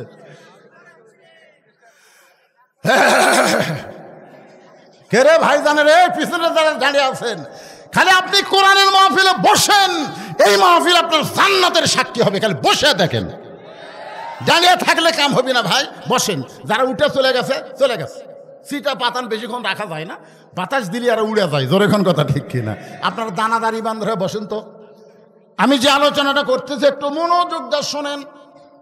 সাহাবী বলতেছে, ইয়া রাসূলুল্লাহ, যতক্ষণ আমার ঈমান বলবে আল্লাহ আমাকে দিবে, আল্লাহ আমাকে দিবে, ইয়্যাকা না'বুদু ওয়া ইয়্যাকা নাস্তাইন, আমি গোলামি করি কার? তাহলে চাবো কার কাছে? যতক্ষণ আমার ঈমান বলবে আল্লাহ আমাকে দিবে, দরকার হলে না খাইয়া মরে যাব, কিন্তু আল্লাহ ছাড়া ওসমানের কাছে আমি যাব। যাবার কইছে কে? নবী। নবী যাবার কইছে কে? আর আল্লাহ কি কয়? ওমা মিন দাব্বাতিন ফিল আরদি ইল্লা আলাল্লাহি রিজকুহা। পৃথিবীতে এমন কোনো বিচরণশীল প্রাণী নাই যার রিজিকের ব্যবস্থা আল্লাহ করেনি। আপনারা বলেন তো, 90% মুসলমানের দেশে আগডম বাগডম ঘোড়াডম সাথে ঢাক ঢোলক ঝাঁদর বাদে এই মিথ্যা শিক্ষা যারা দেয়, তাদেরকে সরকার মাস গেলে 50,000 টাকা বেতন দেয়। আর জালিকাল কিতাবুল আরাইবা বিহুদাল লিল মুত্তাকিন, এই মাদ্রাসায় যারা শিক্ষা দেয় এদেরকে সরকার 1 টাকাও দেয় না। আপনারা বলেন তো, যেই সরকার প্রাইমারির দাম বুঝলো, হাফেজি মাদ্রাসার দাম বুঝলো না, এই সরকার মরে গেলে কোনো আলেম তার জানাজা করা যাবে না। জোরে কোনো কথা বলে কথা বলা লাগবে ভাই না? কি বুঝতেছেন? একদম বাগডুম দিয়ে জানাজা হবে, খালি আল্লাহ আকবার ঠিক থাকবি, ভিতরে একটাও দোয়া চলবি না। জোরে কোনো কথা ঠিক কিনা? আমি আগে খোঁজ নেই, জানাজা তো আমাকে বহু লোক করবার কয়, আগে যাই আমি শুনি, কে ভাই এই বেঁচে থাকতে কোন দল করছে? তখন বলছে ওই দল। তখন আমি বুঝি তো এই বাজার থেকে শয়তানের দল করছে। এক আল্লাহর দলের জানাজা করা যাবে না তো, কারণ দোয়া কি জোরে পড়া লাগে না মনে মনে? আগে আল্লাহ আকবার কয়া যা আছে ভাই, ওই খালি ব্যথা হলে ওই বললে চলবি না, আমাকে জাহান্নামের দোয়া করতেছে। তোর এখন কথা ঠিক কেনা? কি মনে করতেছেন 90% মুসলমানের দেশে প্রাইমারি সরকারি বেতন পায়, আর হাফিজ মাদ্রাসার জন্য চাঁদা তুলে চলান লাগে? কি আগামীতে আমরা কোরআনের বাংলাদেশ দেখব, সব প্রাইমারিকে একদম বাগদমকে কবর দিয়া জালিকাল কিতাবুল আরাইবা বিহুদাল লিল মুত্তাকিন, কোরআনের শিক্ষা সর্বোত্তম দেওয়া হবে। জোরে কোন কথা ঠিক কিনা? আপনার ছোট বাচ্চাকে একদম বাগডম না দিয়ে কোরআনে শিক্ষা দেন, দেখবেন ছেলের পরিবর্তন। ছেলে বাপক সালাম দিচ্ছে, আসসালামু আলাইকুম, ইয়াকফিরুল্লাহ আলাইকুম। বাপ কয় কে বাজান? হুজুর শিক্ষা দিচ্ছে, বাড়ির যে বাপক সালাম দিয়ে মুসাফা করবা। আর প্রাইমারিরা সালাম শিক্ষা দিচ্ছে, খাড়া হয়ে পেশাব করে। জিজ্ঞাসা হয় বসিস না কেন, তোর স্যার তোকে শিখাইনি কেমনি পেশাব করা লাগে? ও কাই চাচা যে কি কন, প্রাইমারি পেশাবখানা যদি আমার স্যারই খাড়া হয়ে পেশাব করে। আজকে সেই স্কুলের অবস্থা দেখেন, আর এই মাদ্রাসার খবর দেখেন। একটু মনোযোগ দিয়ে শুনবেন। সঙ্গে সঙ্গে নবী বললেন আজকে নামাজ দেরিতে হবে, আজকে নামাজ দেরিতে হবে। ওই দুর্বল সাহাবীর কথা শুনে নবী বললেন আকামত হয়ে গেছে, তারপরেও নামাজ দেরিতে হবে। এখান থেকে বোঝা গেল ইমাম ইচ্ছা করলে নামাজ কোনোদিন আগেও পড়াবার পারবে, তাই বলে অক্তের আগে না, কোনোদিন আগেও পড়াবার পারবে, আবার কোনোদিন দেরিও করতে পারবে। জোরে গান ঠিক কিনা? কিন্তু বাংলাদেশের ইমামেরা যদি একটু দেরি করে, দেখবেন শেষে মুসল্লি আইছে, ইমাম সাহেব জুম্মার দিন একটু ওয়াজ, একটা পয়েন্টের উপর আরে 1 মিনিট লাগবে, কয় মিনিট? ওই ঢুকাই, হুজুর কি আপনার কি সময় জ্ঞান নাই? ইমাম সাহেব বলতেছে আমার ভুল হয়ে গেছে ভাই, আজকের মতো এখানে আলোচনা সমাপ্ত করা হলো। ওই শালা সবার শেষে আসে আগে নামাজ পড়ে বাড়ির যাবি। ওই মসজিদের মধ্যে ঘড়ি দেখে, ওই বাজারে চা খাবার গেলে একবার ঘড়ি দেখে না। জোরে কোন কথা বলেন? এরকম মুসল্লি আছে না নাই? আর ইমামগুলা মসজিদের মুসল্লিরা যা খায় ওই তাই সেই মোতাবেক কাম করে। আল্লাহ নবী বলে আজকে নামাজ দেরিতে হবে। এই বলে নবী মেহরাব থেকে ওই দুর্বল সাহাবীর দিকে যখন পা বাড়াইছে, মেহরাব থেকে নবী ওই দুর্বল সাহাবী, মসজিদ নবী মানে বিশাল মসজিদ, ওই মেহরাব থেকে দুর্বল সাহাবীর দিকে নবী যখন যাবার চায়, এমন সময় আইন মন্ত্রী ওমর আল্লাহ নবীর সামনে দাঁড়ায় বলতেছে ইয়া রাসূলুল্লাহ, হুজুর আপনার জুতার পরশে আল্লাহর আরশ ধন্য হয়ে গেছে, সেই নবী দুর্বলের কাছে কেন যাচ্ছেন? বরং আপনি হুকুম করেন অক্সিয়ান দোলা করে ধরে এনে আপনার সামনে হাজির করতেছি। আপনার কি বুঝতে পারছেন আমি কি কইলাম? যে হুজুর আপনার জুতার পরশে আল্লাহর আরশ ধন্য হয়ে গেছে, আপনি কেন যাবেন? আপনি কেন হুকুম দেন ওকে এরকম শান করে নিয়ে এসে আপনার সামনে বসাচ্ছি। আল্লাহ রাসূল বললেন ওমর মুখ সামলে কথা বলো, মুখ সামলে কথা বলো, আমি নেতা যা করব সেটাই তোমাকে মানা লাগবে।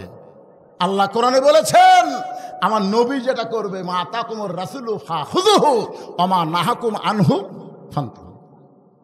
আমি নবী যাবার চাচ্ছি, আর তুমি কেন তাকে আমার কাছে আনবার বলতে চাচ্ছ? তোমার দুই চোখ দিয়ে দুর্বল দেখতেছো। ইয়ানজুরু বি নূরিল্লাহ, নূরের চোখ দিয়ে একবার দেখো তো ওখানে কে বসে আছে। সুবহানাল্লাহ। দুই চোখ দিয়ে দেখতেছে দুর্বল বসে আছে, একবার দুই চোখ বন্ধ করে অন্তর চক্ষু দিয়ে তাকে দেখো তো এই মালটাকে। সুবহানাল্লাহ। আজকে আপনার দুই চোখ দিয়ে দেখতেছেন এমপির বাড়ি পুড়িয়ে দিল, এমপির হরিণ খাইলু। খেরে পাগলা, দুনিয়ার বাড়ি পুড়িয়ে দিছে, মরার পরে ওর উপর কি হবি একবার চিন্তা করো, একবার চিন্তা করো। বাংলাদেশে একটা আওয়ামী লীগ মরলে একটা লোক ইন্নালিল্লাহ কয় না, সব লোক আলহামদুলিল্লাহ কয়। জোরে কোন কথা ঠিক কিনা? আপনার বলেন তো কোনো মানুষ মরে গেলে জনগণ যদি আলহামদুলিল্লাহ কয়, এটা কি কষ্টে কয় না খুশি হয়ে কয়? তোরা এমন কি অকাম করলি যে মরে গেলে মানুষ ইন্নালিল্লাহ না কয়, আলহামদুলিল্লাহ কয়? অন্তরের চক্ষু দিয়ে তাকায় দেখেন, দুনিয়ার বাড়ি যখন পুড়ে দিছে, মরার পরে কবরের খবর কি হবে একটাবার মুসলমানের চিন্তা করার দরকার আছে না নাই? কিন্তু যেদিন ডাক পড়িবে কবর মাঝে যাইতে, জোগাড় কিছু করছো বন্ধু তার মাঝে বিছাইতে। সব এই মুরব্বী যায় দেখ, মুরব্বী দেখেন দেখেন কবরের কথা হচ্ছে এবারে। ডানে কবর বামে কবর, সবাই বলেন ডানে কবর বামে কবর, নিচে কবর আছে যে, উপর দিকে চাইয়া দেখো বাঁশের ছাউনি দিছে কে। রাসূল বলে ওমর দুই চোখ দিয়ে না দেখে চোখ বন্ধ করে দেখো। চোখ বন্ধ করে কি দেখবেন? চোখ বন্ধ করলে তো আমরা দেখতে পারবাই না। হুজুর এটা আমার বাসা, 2.5 কোটি টাকা খরচ করে তৈরি করছি, হুজুর দোয়া করেন। আমি বললাম ভাইজান এটা বাড়ি? কয় না হুজুর এটা আমার বাসা। চোখ খুলে দেখতেছে বাসা, যদি বলেন চোখ বন্ধ করো, একটাবার চোখ বন্ধ করো। ও যখন চোখ বন্ধ করছে আর কানের কাছে আমি বলতেছি, এ দুনিয়ার বাড়ি ঘর একদিন হইয়া যাবে পর, যাইতে হবে অন্ধকার কবর। দেখি চোখের পশমের তলতে পানি আসছে, যে কে কান্দিস কে? না হুজুর, এটা আমার বাসা লয়। তাহলে এইটা কি? বলে এই পারে তোর বসত বাড়ি, ওই পারে তোর বাসা। এই দুনিয়ার বাড়ি হলো বসত বাড়ি, কিছুদিন আপনি বসত করতে পারবেন, কিন্তু চিরস্থায়ী থাকতে পারবেন না। মুসলমানের আসল বাড়ি হলো জান্নাত। জোরে কোন কথা ঠিক কি না? আল্লাহর বান্দারা, আমাদের আসল বাড়ি জান্নাতে যদি আমরা যাবার চাই, একটু মনোযোগ দিয়ে শোনেন। সঙ্গে সঙ্গে হযরত ওমর চোখ বন্ধ করে ওই দুর্বল সাহাবীর দিকে তাকাইছে, চোখ বন্ধ করে। অন্তর চক্ষু দিয়ে যখন তাকায়, ওমর ফারুক কাঁপতে কাঁপতে কাঁপতে কাঁপতে ঠাস করে পড়ে যায়। ওমর ফারুক আর দাঁড়িয়ে থাকতে পারে না। ওমর ফারুক যখন পড়ে গেছে, সাহাবীরা বলতেছে, ইয়া রাসূলুল্লাহ, হযরত ওমর কি দেখে কেমন করে পড়ে গেল? রাসূল বলতেছেন, কি দেই কেমন ভাবে পড়ে গেল আমি বলবো না, কিন্তু তখন পরে ওমরের হুঁশ হলে ওমরের মুখ থেকে তোমরা শুনে নিও। ধরে কোন সুবহানাল্লাহ। আমার কথা কি বুঝতে পারতেছেন? এরকম দেখে কাঁপতে কাঁপতে কাঁপতে কাঁপতে ঠাস করে পড়ে গেছে। তো সাহাবীরা বললেন, ইয়া রাসূলুল্লাহ, ওমর ফারুক কি দেখে পড়ে গেল? রাসূল বললেন, আমি বলবো না, কারণ আমি তো আর দেখিনি। দেখছে কে? এই তো সারা জীবন ব্যবসায় থাকবি না, হুঁশ যখন ফিরে পাবে তখন তোমরা জিজ্ঞাসা করো এমন কি ওমর দেখলো যে এটা দেখার পরে এমন করে পড়ে গেল। আজকে আপনার চোখ বন্ধ করে দেখেন, সবাইকে বলতে যে চোখ বন্ধ করে দেখেন, আগডম বাগডম ঘোড়াডম সাজে ঢাকঢোল লোক ঝাঁঝর বাজে। এই মিথ্যা শিক্ষার জন্য সরকার হাজার হাজার কোটি টাকা বাজেট করে, আর এই কোরআনের হাফেজি মাদ্রাসার জন্য সরকারের বাজেটে একটা টাকাও নেই। কারণ কি? চোখ বন্ধ করে দেখেন। দেখেন তো, কেবারে দেখেন না কেরে? এই ছেলেরা চোখ বন্ধ কর, দেখা যায় না? আপনি মনে হয় পড়েননি, ওই ভাই পড়ছে। আমরা ছোটবেলা পড়ছি, একে চন্দ্র, দুয়ে পক্ষ, তিনে মিত্র। একে কি? চন্দ্র। পক্ষ কয়টা? আলো পক্ষ, অন্ধকার পক্ষ। আর তিনে হলো নিত্র। নিত্র মানে চোখ। তাহলে আপনার দুই চোখ বন্ধ করে দিলি দেখতে পাচ্ছেন না, তার মানে কি? হায়রে কপাল মন্দ, চোখ থাকিতে অন্ধ। গান শোনেন আপনারা? হায়রে কপাল মন্দ, চোখ থাকিতে অন্ধ। আমি একটা গান গাবো, কি মন খারাপ করতেছেন? ওটা বসা না করে একটু মনোযোগ দিয়ে শোনেন। কানার ভাগ্যে ধন মিলে না, কানার ভাগ্যে ধন মিলে না, সামনে পড়ে আছে সোনা, সামনে পড়ে আছে সোনা, কানা দেখতে পায় না, মাটি মনে করে ফাইলা দেয়, হাতে তুলে নেয় না, কানার ভাগ্যে ধন মিলে না। সামনে পড়ে আছে কি? সোনা। সামনে পড়ে কি? এই যে দুবলাগাড়ি হাফেজি মাদ্রাসা, এটা কি? আরো জোরে বলে, এটা কি? আর প্রাইমারি কি? মাটি রে মাটি। সামনে পড়ে আছে সোনা, কানা হাতে তুলে নেয় না, মাটি মনে করে ফাইলা দেয়, কানার ভাগ্যে ধন মিলে না। তা আপনারা আজকে এখানকার আপনাদের ছেলেগুলোকে সব প্রাইমারি দিলেন, এ হাফেজি মাদ্রাসা দিলেন না। আপনারা কি চোখ আছে না কানা? এই মাদ্রাসা কিয়ামত পর্যন্ত যদি আপনারা চালু রাখতে চান, সরকারি কোনো অনুদান, কোনো চাকরির বেতন দিবে না, আপনাদেরকে দান করে এই মাদ্রাসা চালান লাগবে। আমি শুধু তাদের কাছে বলবো যাদের বাপ মা কবরে গেছে। এখানে বাপ মা মারা গেছে এমন কয়জন আল্লাহর বান্দা আছে? একটু হাত তোলেন। যারকে বাপ মা মারা গেছে তারা হাত তুলবেন। হাত নামান তো। যারকে বাপ মা মরেনি তারা হাত তোলেন তো। তো বোঝা যাচ্ছে সমান সমান বারে। আচ্ছা, হাত নামান। এরকে বাপ মা মরেনি। আপনারা যাদের বাপ মা মারা গেছে, শোনেন, বাপ মার কবরকে জান্নাত বানানোর জন্য বিশ্বাস করেন পৃথিবীর সর্বশ্রেষ্ঠ দান নবীর মাদ্রাসায় একটা কোরআন। এই যে কোরআন শরীফ আপনারা দেখতেছেন, একটা করে কোরআন এই দুবলাগাড়ি মাদ্রাসার দান করা লাগবে বাপ মার কবরকে জান্নাত বানানোর জন্য। যার পকেটে টাকা আছে আমি তার কাছে দাবি করতেছি, বাজারে যায় কোনো কোরআন শরীফ আনে এখানে দেওয়ার দরকার নাই।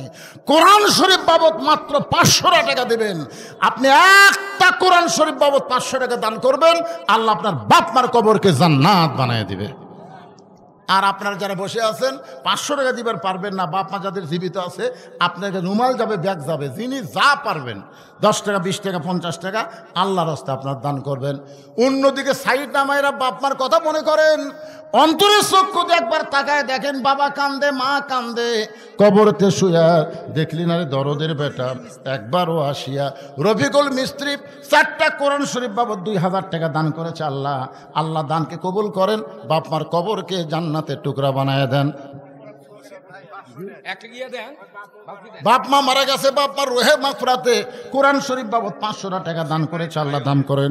আব্দুর রশিদ কোরআন শরীফ বাবদ 500 টাকা দান করেছে। আর একজন আল্লাহর বান্দা কোরআন শরীফ বাবদ 500 টাকা দান করেছে, আল্লাহ দানকে কবুল করেন। আপনারা দান না করলে বসে থাকেন, অসুবিধা নেই। উমর ফারুক কি দেখলো এই জিনিসটা শুনে যান, দান না করেন করেন অসুবিধা নাই, কিন্তু এত রাত পর্যন্ত যখন কষ্ট করে বসে আছেন ভাই, উমর ফারুক কাঁপতে কাঁপতে কেন পড়ে গেল আমাদেরকে জানার একটু ইচ্ছা হয় না। এজন্য বসেন, এজন্য বসেন। মাদ্রাসা আপনি দান না করলেও চলবে, আপনার মতন কপাল পোড়ার দান না করলেও মাদ্রাসা চলবে। যাদের বাপ মা কবরে গেছে, বাপ মার জান্নাত বানানোর জন্যে 500 টাকা দাবি করছে। সবচাইতে শ্রেষ্ঠ দান নবীর ইতিম মাদ্রাসায় একটা কোরআন। দুনিয়ারই সম্পদ দুনিয়াতে রবে, ফকির হয়ে মানুষ কবরেতে যাবে। আমার মা বোনেরা, আজকে ফাতেমার ওয়াজ করতে পারি নাই, প্রথমেই শুরু করেছিলাম। আমার নানা শুধু বিশ্ব নবী নয়, আমার নানা হলো বিশ্ব নেতা। আমার বাবা শুধু বিশ্ব আলেম না, আমার বাবা হলো বিশ্ব বীর। মনে আছে না, ভুলে গেছেন? আমার মা শুধু খাতুনে জান্নাত না, আমার মা হলো জোহরা। বাজান 10টার দিকে তুলে দিলে সব ওয়াজ আমি আপনাদের শোনাবার পারতাম, কিন্তু উঠতে হয়েছে 11টা। এখন কি করবেন? ঘড়ির দিকে তাকায় দেখে 12:30 বেজে গেছে। মানে ওয়াজ না করতে করতে রাত অনেক হয়ে গেল ভাইজান। এই জন্য আল্লাহর রাস্তায় আসেন। দুনিয়ার সম্পদ দুনিয়াতে পড়ে রবে, ফকির হয়ে মানুষ কবরে চলে যাবে। একটা করে কোরআন শরীফ দান করবেন, আল্লাহ বাপমার কবরকে জান্নাতের টুকরা। দেখেন আপনারা বালতির দিকে তাকায় দেখেন, বালতি ভরে যাচ্ছে। আপনার মনে করতেছেন আসতেছে না দান। যার বাপমার প্রতি একটু দয়া আছে সে টাকা ফেরত নিয়ে যাবে না।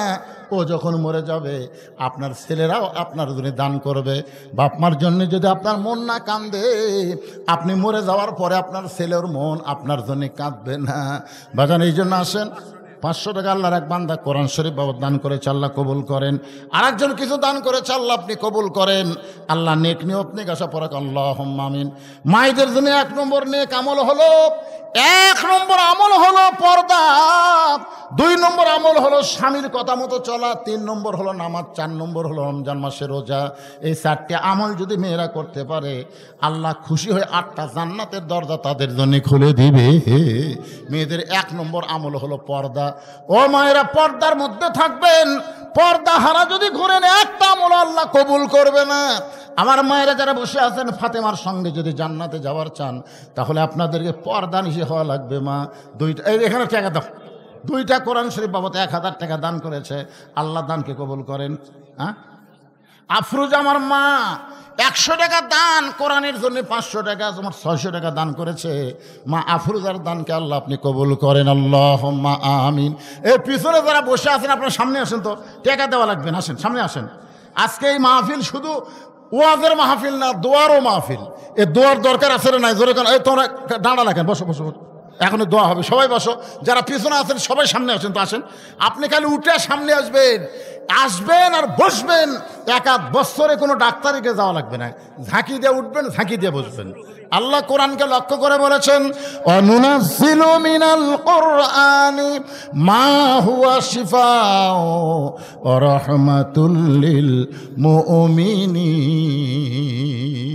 মুমিনদের যাবতীয় ঔষধ হিসাবে আল্লাহ তাআলা এই কোরআনকে নাজিল করেছে। সুবহানাল্লাহ। কোন না কেন? আপনার কি মনে করতেছেন কোরআনের পাওয়ার নাই? এই যে পিছনে বসে আছেন, পিছনে থাকবেন কেন? সামনে আসেন। আল্লাহ আপনাকে সুযোগ দিছে তো।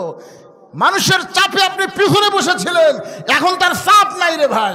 আগে যেখানে বসেছেন ওই জায়গা একটা সাক্ষী হচ্ছে, এখন আবার জায়গা পরিবর্তন করে আরেকটা জায়গায় বসলেন, ওই জায়গা আপনার জান্নাতের সাক্ষী হয়ে গেল। জোরে কোন সুবহানাল্লাহ। হ্যাঁ, ফাঁকে ফাঁকে না বসে চলে আসেন, সবাই সামনে চলে আসেন। সাহাবেরা বললেন, যখন উমর ফারুকের হুঁশ ফিরাইছে, উমর ফারুকের যখন হুঁশটা ফিরাইছে, সমস্ত সাহাবেরা বললেন, আমি উমর ভাই, ওই দুর্বল সাহাবীর দিকে চোখ বন্ধ করে তুমি কি দেখছো ভাই, যেটা দেখার পরে তুমি কাঁপতে কাঁপতে পড়ে গেলে, আমরা তোমার মুখে একটু শুনবার চাই। ওমর ফারুক বললেন, নবী আছে সেখানে আমার কথা চলবে? আপনারা বলেন তো, নবী উপস্থিত আছে। হাদিস কয় প্রকার? হাদিস জানেন আপনারা কয় প্রকার? একটা হলো হাদিসে কওলি, যেটা নবী জবানে বলেছেন, এটা হলো হাদিসে কওলি। আর একটা হলো হাদিসে ফেলি, নবী বলে নাই কিন্তু আমল করেছেন, এই হাদিসও মানতে হবে। আর একটা হলো হাদিসে তাকরিরি, নবীর সামনে সাহাবীরা বলেছেন, নবী নিষেধ করেন নাই, এটা হলো হাদিসে তাকরিরি। 3 হাদিসে মানা লাগবে। কয়টা? হাদিসে কওলি, হাদিসে ফেলি, হাদিসে তাকরিরি। এখন নবীর সামনে উমর যেটা বলতেছে, নবী যদি সমর্থন দেয় তাহলে এটা হাদিসে তাকরিরি, এটাও মানা লাগবে। আরেকজন কোরআন শরীফ 500 টাকা দান করেছে, আল্লাহ দানকে কবুল করেন। ওমর ফারুককে নবী বলেন, ওমর আমি তোমাকে অর্ডার দিলাম। ওমর ফারুক লক্ষ্য করে দেখে ওমরের পাশে একজন সাহাবী দাঁড়িয়ে আছে, তার নাম হলো হযরত আলী, যাকে আল্লাহ নবী বানাইছেন শিক্ষামন্ত্রী। জোরে কর না সুবহানাল্লাহ। দেখিছে কে? আইনমন্ত্রী। দেখেছে কে? আর নবী ডাক দিয়েছেন কাকে? অর্থমন্ত্রী। এখানে খুব খেয়াল করবেন, ডাক দিয়েছেন অর্থমন্ত্রী, দেখেছে আইনমন্ত্রী, কাছে খাড়ায় আছে শিক্ষামন্ত্রী। মারাত্মক পেঁয়াজ। শিক্ষামন্ত্রীর নাম কি? কথা কয় না। হযরত আলীর মতন শিক্ষামন্ত্রী যদি বাংলাদেশে থাকতো, তাহলে বাংলাদেশে কোন শিক্ষার গুরুত্ব বেশি হতো? কথা কয় না রে ভাই, কথা কয় না রে। খায়রুকুম মান তাআল্লামাল কুরআনা ওয়া আল্লামাহ। ওই ব্যক্তি হলো সবচাইতে জ্ঞানী এবং সম্মানী, যে আল্লাহর কোরআন শিখেছে এবং অপরকে কোরআনের শিক্ষা দেয়। একটা লোক সুবহানাল্লাহ করলো না, খেলে ওপর থেকে একজন সুবহানাল্লাহ করে। বিশ্বাস হচ্ছে না, কেমনে হবে? আপনার ছেলের যে মাস্টার, 3টা মাস্টার, আপনার ছেলের ইংরেজি মাস্টারকে মাস গেলে 2000 টাকা দেন, ওই ছেলের অঙ্ক মাস্টারকে মাস গেলে 1500 টাকা দেন, ওই ছেলেকে 3 মাস হলে হুজুর কোরআন শরীফ পড়ায়, এখন পর্যন্ত বেতন নাই। একই ছেলের কয় মাস্টার? তাহলে 3 মাস্টারকে আপনি কয় চোখে দেখলেন? ইংরেজি মাস্টারকে 2000, ইংরেজি অঙ্ক মাস্টারকে 1500 মাস গেলি, আর 3 মাস হলে হুজুর কোরআন শরীফ পড়াচ্ছে এখন পর্যন্ত। ছেলে যখন বাপকে এসে বলতেছে, আব্বা আমি নিজে নিজেই কোরআন পড়তে পারি আব্বা, তখন বাপ কয়, আমার হুজুরের কথা মনই নাই রে। মানে কোরআন যে শিক্ষা দেওয়া লাগবে, এটা অনেক বাপের মনই নেই। তো তুই যখন নিজে নিজে কোরআন পড়তে পারিস, মরে গেলে কোরআন পড়িস, বা মরে গেলে কোরআন পড়িস, বেঁচে থাকতে লয়, মরে গেলে। আপনার বলেন তো, কোরআন কি মরা মানুষের জন্যে না জেতা মানুষের জন্যে? সবাই বলা লাগবে, এই কথাটা কত বড় গুরুত্বপূর্ণ। কোরআন কি মরা মানুষের জন্য না জেতা মানুষের জন্য? আজকে আমরাই কিন্তু হুজুর, কেউ মরলি যাই বলে আইরে, সেই দিকে যাইরে, বুঝা শোনা নাই রে। মরিছে, ওর বাড়ি যায় এক খতম করার খালি ঝুঁকে ঝুঁকে ঝুঁকে ঝুঁকে পড়ে, ছাত্র নিয়ে পড়ে দোয়া করতেছে, আল্লাহ আমরা যে এক খতম কোরআন পড়লাম, এর যা সওয়াব হলো যে মরিছে আর রুহে দিয়ে দাও আল্লাহ। তখন 2 কান্দে 2 ফেরেশতা বলতেছে, আল্লাহ এই হুজুর যে ছাত্র করে দোয়া করলো, যে এক খতম কোরআন পড়া যা সওয়াব হলো, ওই মরাক দিয়ে দাও। তো তুমি কি বলতেছে? আল্লাহ বলতেছে, একই সওয়াব কয়বার? কারণ প্রতি অক্ষরে 10টা করে নেকি। ওই যখন পড়িছে, পড়া মাত্রই পড়াও শেষ, নেকি লেখাও শেষ। আলিফ 10 নেকি, লাম 10 নেকি, মিম 10 নেকি, জালিকার একবারে 30 নেকি, এইভাবে সব লেখা শেষ। এই যে আবার বলতেছে উমুকে রুহে দাও, তো একই নেকি কয়বার? আল্লাহ কয়, ফেরেশতা তোরা সাক্ষী থাক, কোরআন কোন মরা মানুষের জন্য নয়, কোরআন হলো জীবিত মানুষের হেদায়েতের খোরাক। জোরে কোন ঠিক কি না? হুদাল্লিল মুত্তাকিন। তাও সবার জন্য না, আবু জেহেলের জন্য না, আবু বক্করের জন্য। জোরে কর কথা ঠিক কি না? কোরআন শুনেছে আবু জেহেল, কোরআন শুনেছে আবু বক্কর। আবু জেহেল কোরআনের শত্রুতা করেছে, আর আবু বক্কর কোরআনের জন্য জীবন দিবার চাইছে। জোরে কর কথা ঠিক কি না? আমার সামনে যারা বসে আছেন এই শেষ মুহূর্তে, বেশি লোকের দরকার নাই, 300 জন। কয়জন সংসদে কয়জন লাগবে? এই গোটাল 18 কোটি সংসদ লাগবে। খালি 300টা ভালো মানুষকে আপনার পেটে দেন, কেমন আইন করবি? না মানলে পাশার ছাল উঠে যাবি। জোরে কোন কথা ঠিক কিনা? এই গোটাল মাহফিল বড় মানুষের কোনো দরকার নাই, যে কয়জন মানুষ বসে আছেন একটু মনোযোগ দিয়ে শুনবেন ভাইজান, এই কথাগুলো একটু মনোযোগ দিয়ে শুনবেন, আগামীকাল আবার রিপ্লাই করবেন। কি কথা বলতেছিলাম, ওমর ফারুক যখন বলবার চায় কি দেখছে, এমন সময় লক্ষ্য করে দেখে তার পাশে শিক্ষামন্ত্রী দাঁড়ায় আছে। কি মন্ত্রী?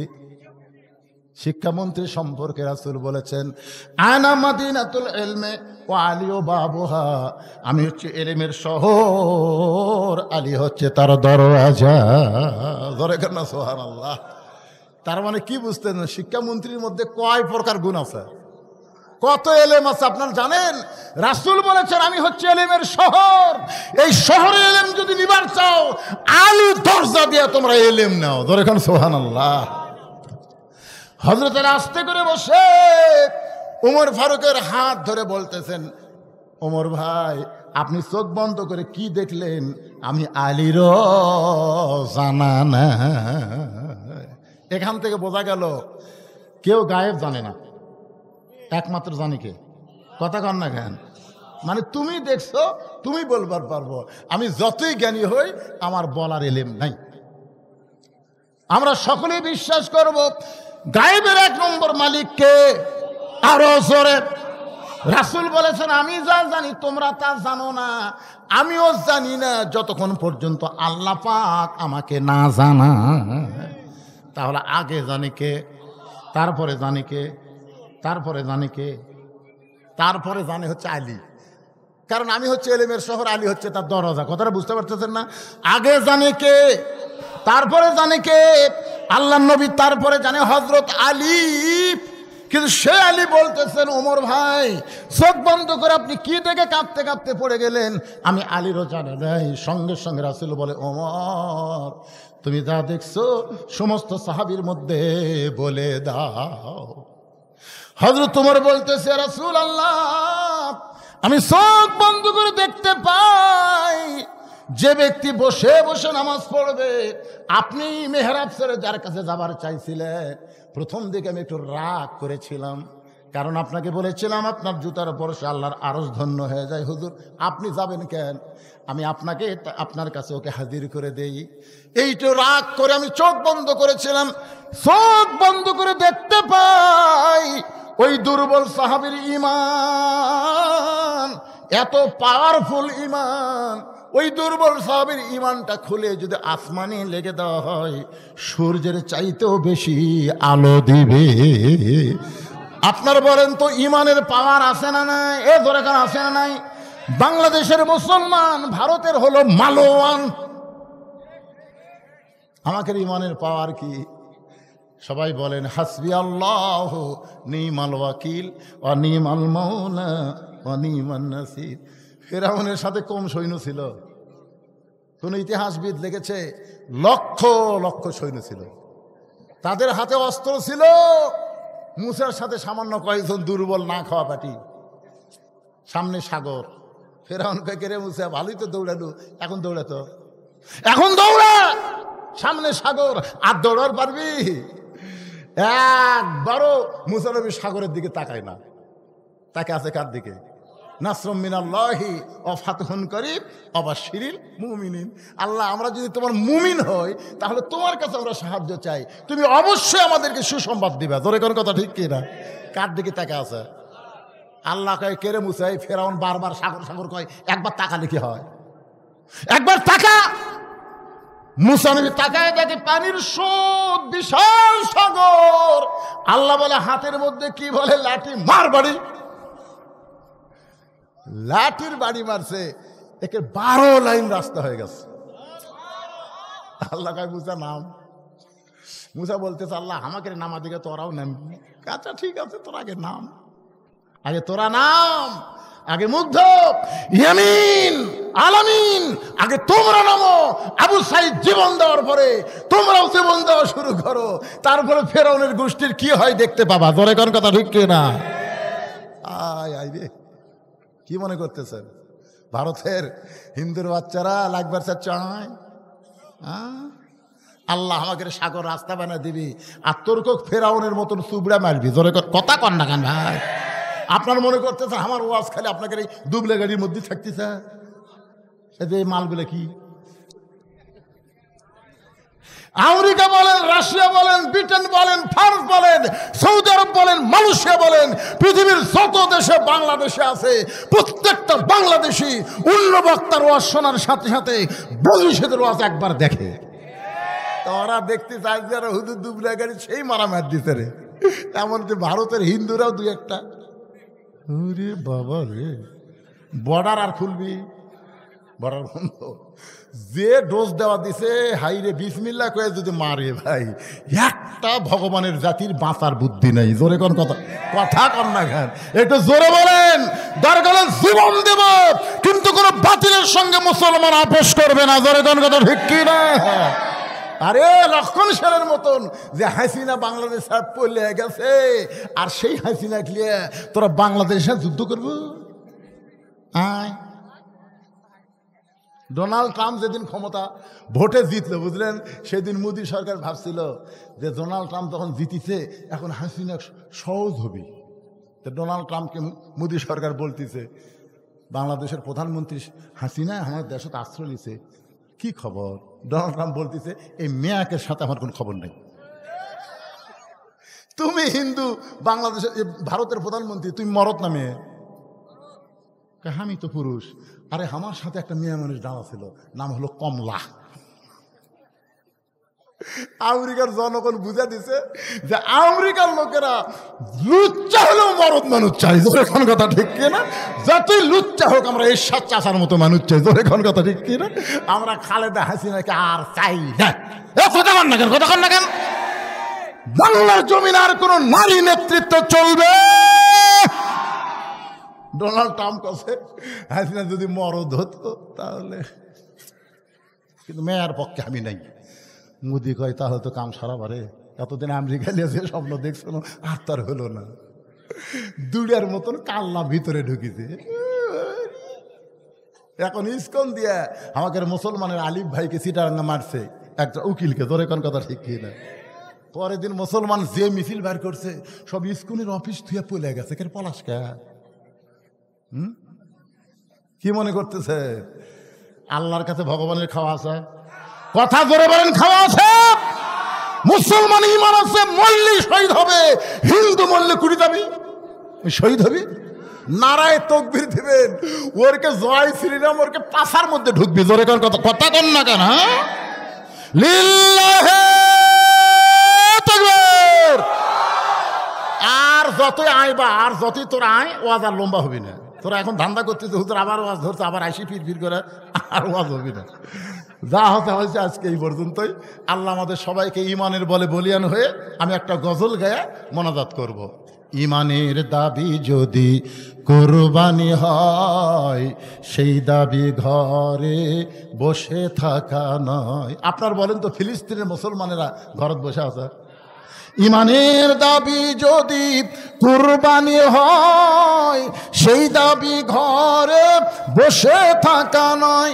ইমানের দাবি হলো কিছু বিনিময়, সেই বিনিময় যদি কলিজার ঘাম হয়, সেই ঘাম দিতে যেন তৈরি থাকি।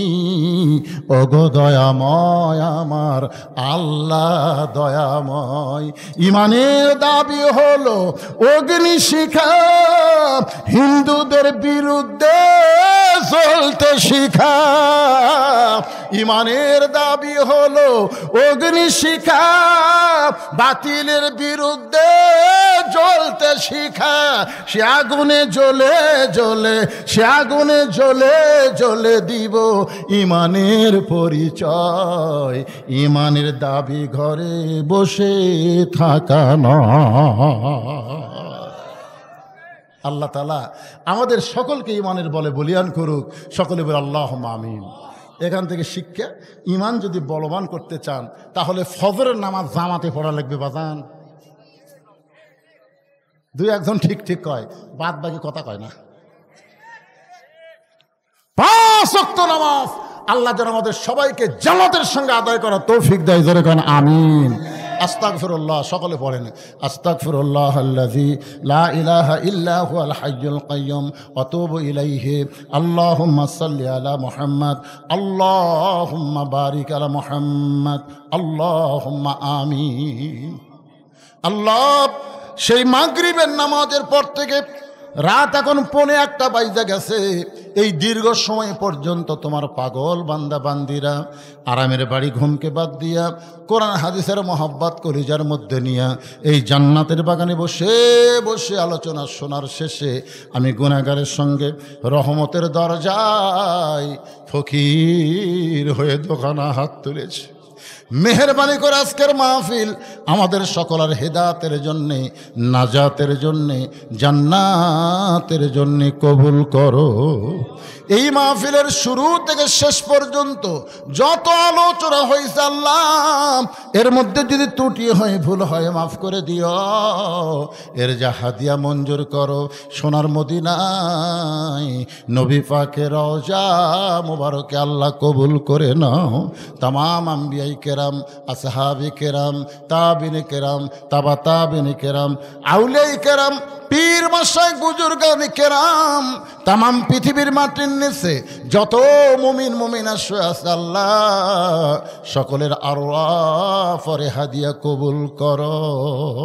আমরা যারা হাত তুলেছি আমাদের জনম দুঃখনী মা যাদের কবরে চলে গেছে আল্লাহ, গত বছর 1 ডিসেম্বর আমি যখন টাঙ্গাইল থেকে ওয়াজ করে রাস্তা নিয়েছিলাম, গভীর রাত্রে ভূঁয়াঘাটের পাশে আমি অ্যাক্সিডেন্ট করলাম।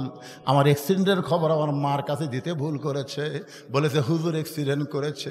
একথা শোনা মাত্র আমার মা এমনভাবে স্ট্রোক করলো, 25 ডিসেম্বর আমার মা দুনিয়া থেকে বিদায় হয়ে গেছে।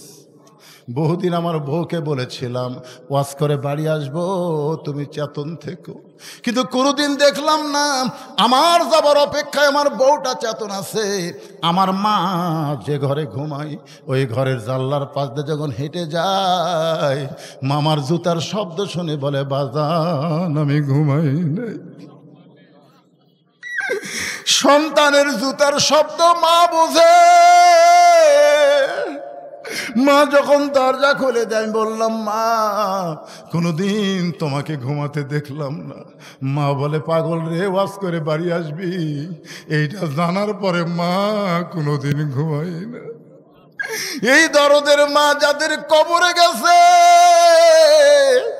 মাবুদ গো তোমার দরবারে বলি আল্লাহ তুমি মায়ের কবরকে জান্নাতের টুকরা বানায়া দাও। আল্লাহ আমাদের বাবা যাদের কবরে গেছে, বাবার বাড়ি ঘর সবই আছে, দাউদের বাপ কবরের ঘরে ঘুমাইছে। ও মাবুদ বাবার কবরকে জান্নাতের টুকরা কবুল করো। আমাদের দাদা দাদি নানা নানি আত্মীয় স্বজন শ্বশুর শাশুড়ি যাদের কবরে গেছে আল্লাহ কবরবাসীদের তুমি মাফ করো। এই দুবলাগাড়ি মাদ্রাসাকে মহব্বত করে নগদে বাকিতে যারা দান করেছে আল্লাহ সকলের দানগুলোকে জান্নাতের বিনিময়ে তুমি কবুল করো। এই মাদ্রাসাকে কিয়ামত পর্যন্ত কবুল করো। একবার এসেছিলাম, তখন মাদ্রাসার সেক্রেটারি যিনি ছিলেন আজকে সে আর দুনিয়াতে নাই। ও মাবুদ এই মাদ্রাসার জায়গা দিয়ে মাদ্রাসা তৈরি করে যারা কবরে চলে গেছে আল্লাহ মাদ্রাসা ওসিলাই তাদের কবরকে জান্নাতের টুকরা বানিয়ে দাও। আল্লাহ মাদ্রাসার বর্তমান ম্যানেজিং কমিটির সভাপতি, সহসভাপতি, সেক্রেটারি, ক্যাশিয়ার সদস্য যারা আল্লাহ গতকাল খাবার অনুষ্ঠানে লক্ষ লক্ষ টাকা দান করেছে আল্লাহ সকলকেই জান্নাতি কবুল করো। আল্লাহ মাদ্রাসার মুহতামিম, মাদ্রাসার ওস্তাদ, মাদ্রাসার তালবে ইলম যে 4 জনের মাথায় পাগড়ি দেওয়া হলো আল্লাহ হক্কানে হাফেজ আলেম হিসাবে তাদের কবুল করে নাও। আল্লাহ আমার মা বোনেরা পর্দার অন্তরালে বসে বসে ওয়াজ শুনেছে, আবিদা সালিহা পর্দা নিয়ে কবুল করে মা ফাতেমার চরিত্র দান করে দাও। আল্লাহ আমি গুনাহগার বলে দোয়া ফিরা দিও না। এত মানুষের মধ্যে যার 2খানা তোমার পছন্দ হয় সেই 2 হাতের ওসিলায় আজকের মাহফিলকে কবুল করো। আজকের মাহফিলের সভাপতিকে আল্লাহ তুমি কবুল করো, সহসভাপতিদের আল্লাহ তুমি কবুল করো। আজকের মাহফিল মাহফিলের প্রধান অতিথি, বিশেষ অতিথিদের আল্লাহ তুমি কবুল করো। আল্লাহ গোটা বিশ্বের মুসলমানকে কবুল করো। আমার বাংলাদেশের মুসলমানকে নিয়ে যারা ষড়যন্ত্র করতেছে, আমাদের ঈমান নিয়ে যারা খেলা করতে চায়, আল্লাহ তুমি তাদেরকে তোমার কুদরতি শক্তি দিয়া সাইজ করো। আল্লাহ আমার দেশের শত্রুকে তুমি সাইজ করো। যারা দেশের মহব্বতের মানুষ, তাদের অন্তরের সমস্ত ভয় ভীতিকে আল্লাহ তুমি দূর করে দাও। আল্লাহ আমার বাংলাদেশের প্রতি রহম করো। আল্লাহ খাস করে শেরপুর উপজেলা, মেহেরবানি করে দুবলাবাড়ি এলাকার দুবলাগাড়ি এলাকার উপরে আল্লাহ তুমি খাস রহমত নাজিল করো। আল্লাহ যে যা নিয়ত করে হাত তুলেছে সকলের নেক নিয়তে আশা কবুল করো। যেদিন আমাদের মৃত্যু হবে দিনটা যেন জুমার দিন হয়, মাসটা যেন রমজান মাস।